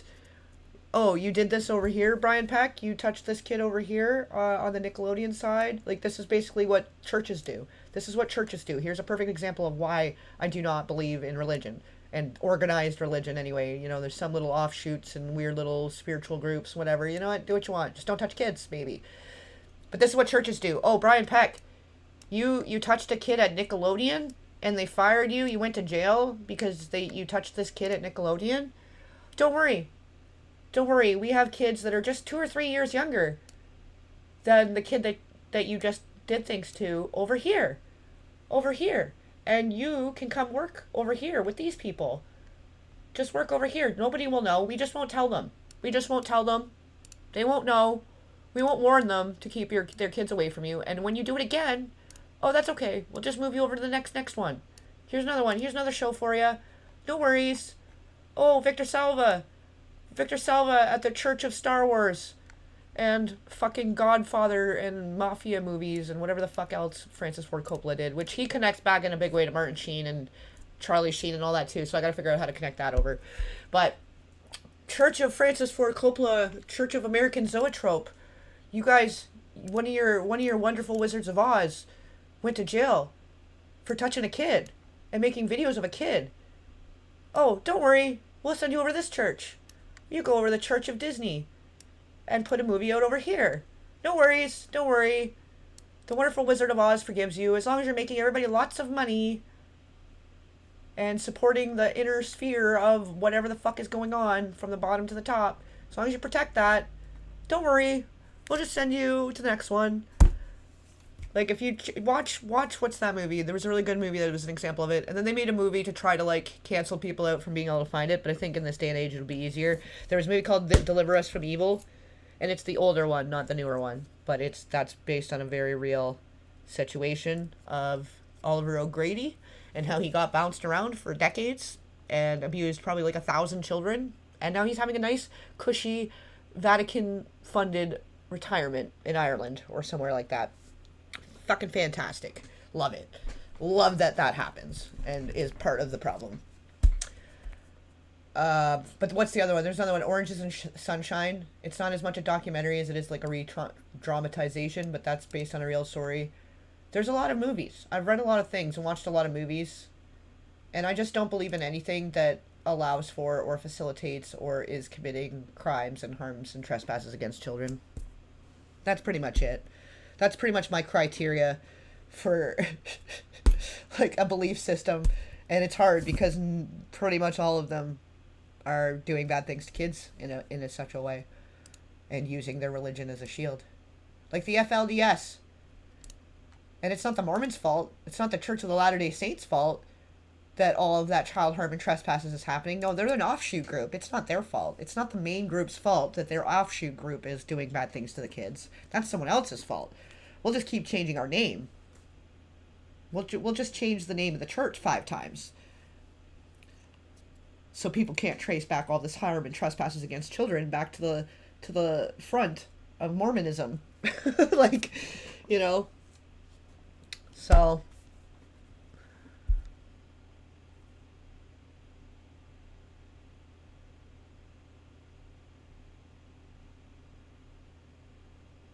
yeah, no, exactly. And I'd rather have a non-secular space where everyone feels included, because not everyone wants to subscribe to that program. Not everyone wants that program installed on their machine, and this should be a group where everyone is welcome to take and download what they'd like from this and not feeling like they're getting pop-up ads for religions and political beliefs and stupid shit that's just a distraction at the end of the day anyway. Like, that's what I feel like. That's what I feel like it is. People that need to force it on you. If it needs to be forced on you, it's not worth believing in. Probably. If you gotta brainwash kids to believe it and, like, force them, basically, and very physically harming them into believing and reading things about it and being all about it. Like, there's a lot of harms and trespasses that go just into getting people to believe it. And if that's the case, then probably it's not worth believing in. Because there's a lot of stuff that people just believe in, like not harming and trespassing against kids without having to be told to. They don't have to follow a rule book. They don't have to follow some fucking bullshit that was written on the back of a camel 4,000 years ago by a guy in a burlap sack that was probably high on peyote. You know, you're out there in the desert long enough and you get thirsty, you're going to drink that cactus juice. And then you might see a burning bush. And you might think that you can part the fucking sea. Like, it's jokes to me. I don't know. I believe more in, like, Harry Potter than that, to be honest. But even that, I have some reservations, you know, for what they're trying to tell you with that. Some of that stuff. Some of it's good, some of it's bad. You never know.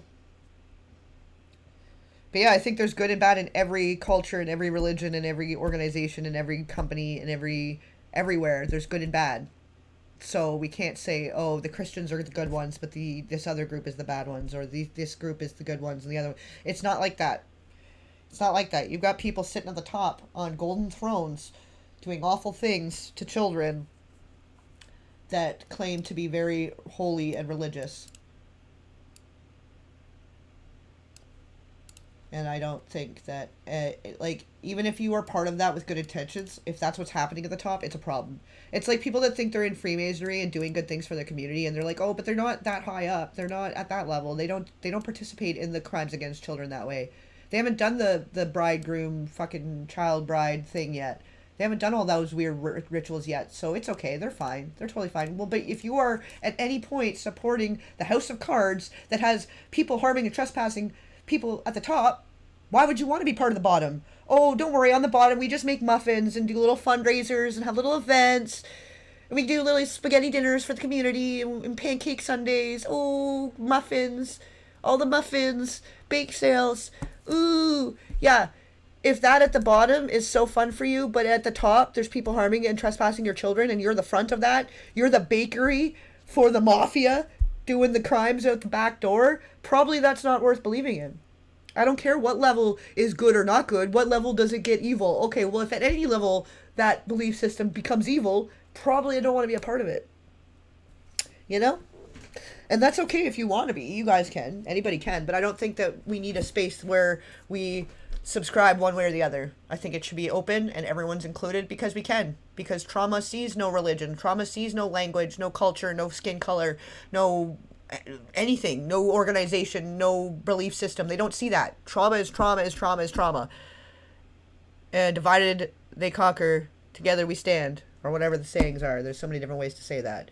But that's exactly how they keep us divided is, oh, let's just keep dividing them. Oh, this religious sect did a thing, so well now we need to have Protestants and evangelicals and all these different offshoots because everyone keeps harming and trespassing against kids. And they want to still believe in their little program, but separate themselves from the harm and the trespasses against kids. Maybe we just unplug from the whole program that's allowing for the harm and the trespasses against kids instead of just rebranding and splintering off into all these different subgroups.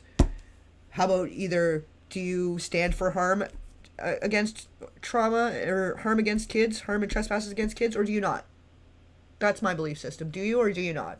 Are you advocating for bystanding, turning a blind eye to harms and trespasses against children, or are you not? Cool, we can be on the same team. You're not into that? We're on the same team. That's the battle against good and evil. There it is. Are you on the good team or the bad team? Like, and it has nothing to do with politics, nothing to do with language, nothing to do with anything else. Doesn't matter.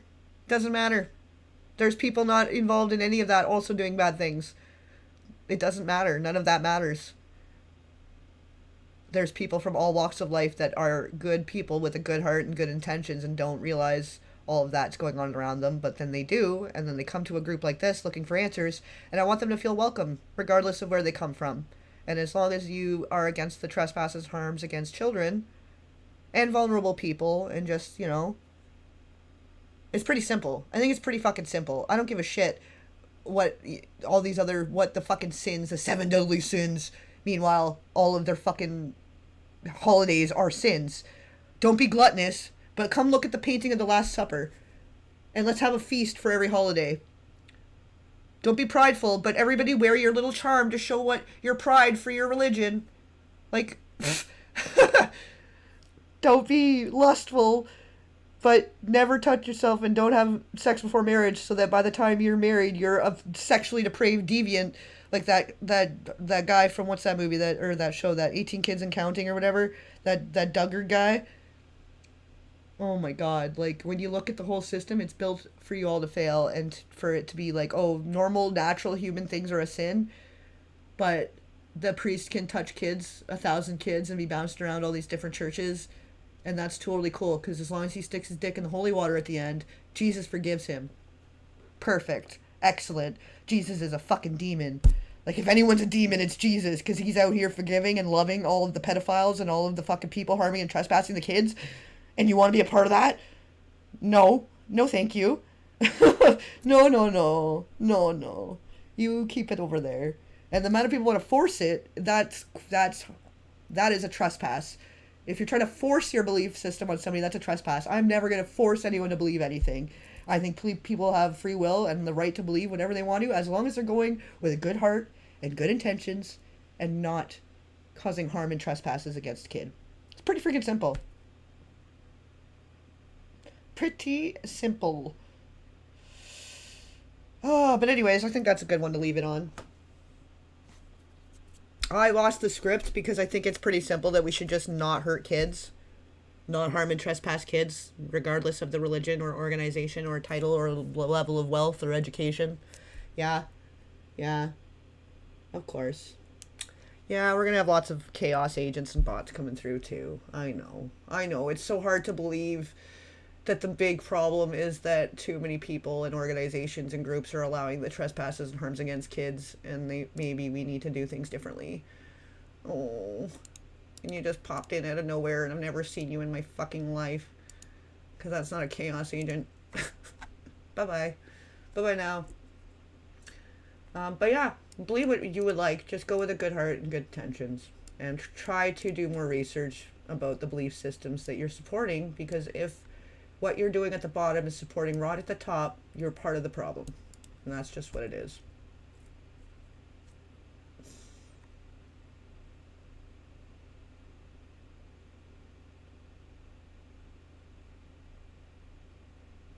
Yeah, like, and it's all stories borrowed from other stories, rewritten to suit whoever was in power. Like, believing in the Bible is just as like, it's equivalent to people that want to believe the Harry Potter is real. Like, I like the Harry Potter story. I don't think it's real. But I do think that we have a chance that Dumbledore is coming back before anyone else is coming to save us.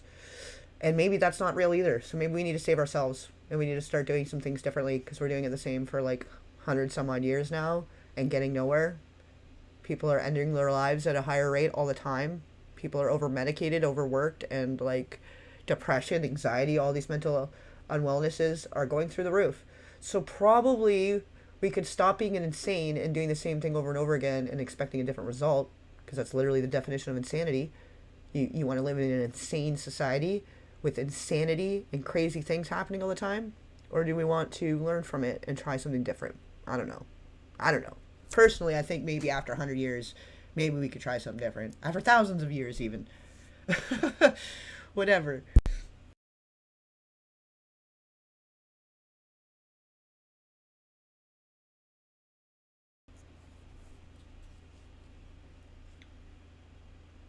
Yeah, I mean, and if you have to worship or they're going to burn you alive or whatever, you're going to burn in hell if you don't believe what I want you to believe. You don't worship this God, you're evil and you're going to burn in hell. Yeah, that sounds like something I want to sign up for voluntarily. If you have to force people, if you have to force them to believe it, it's probably not worth it. It's probably not worth it. That's all. You know?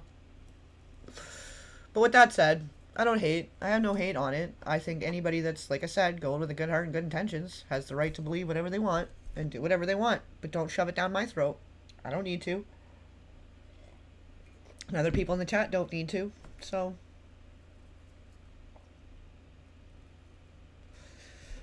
well, it's all about control. It's not even about what the friggin' thing says. It's all about control systems. Mind and behavioral control. This is what the powers that be have been trying to do. And at some point in the 70s, 80s, early 90s, a lot of the political and military and religious leaders, all the elites got together and started figuring out how they can use the MK techniques that they learned over 30 years and start putting it into practical application. And all the weird shit happening between the 80s, 90s, and today kind of traces back to some common denominators of truth. And so anybody involved in that, I don't think I want to be on the same side with. Probably.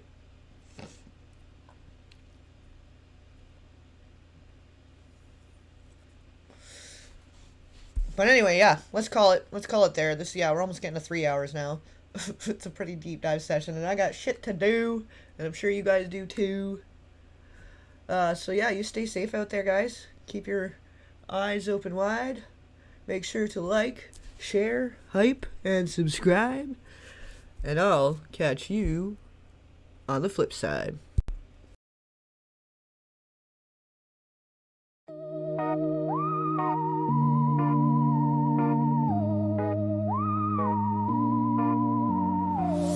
Red bricks crumble under my feet. A path that whispers a cursed heartbeat. Shadows stretch long, they know my name. Every step forward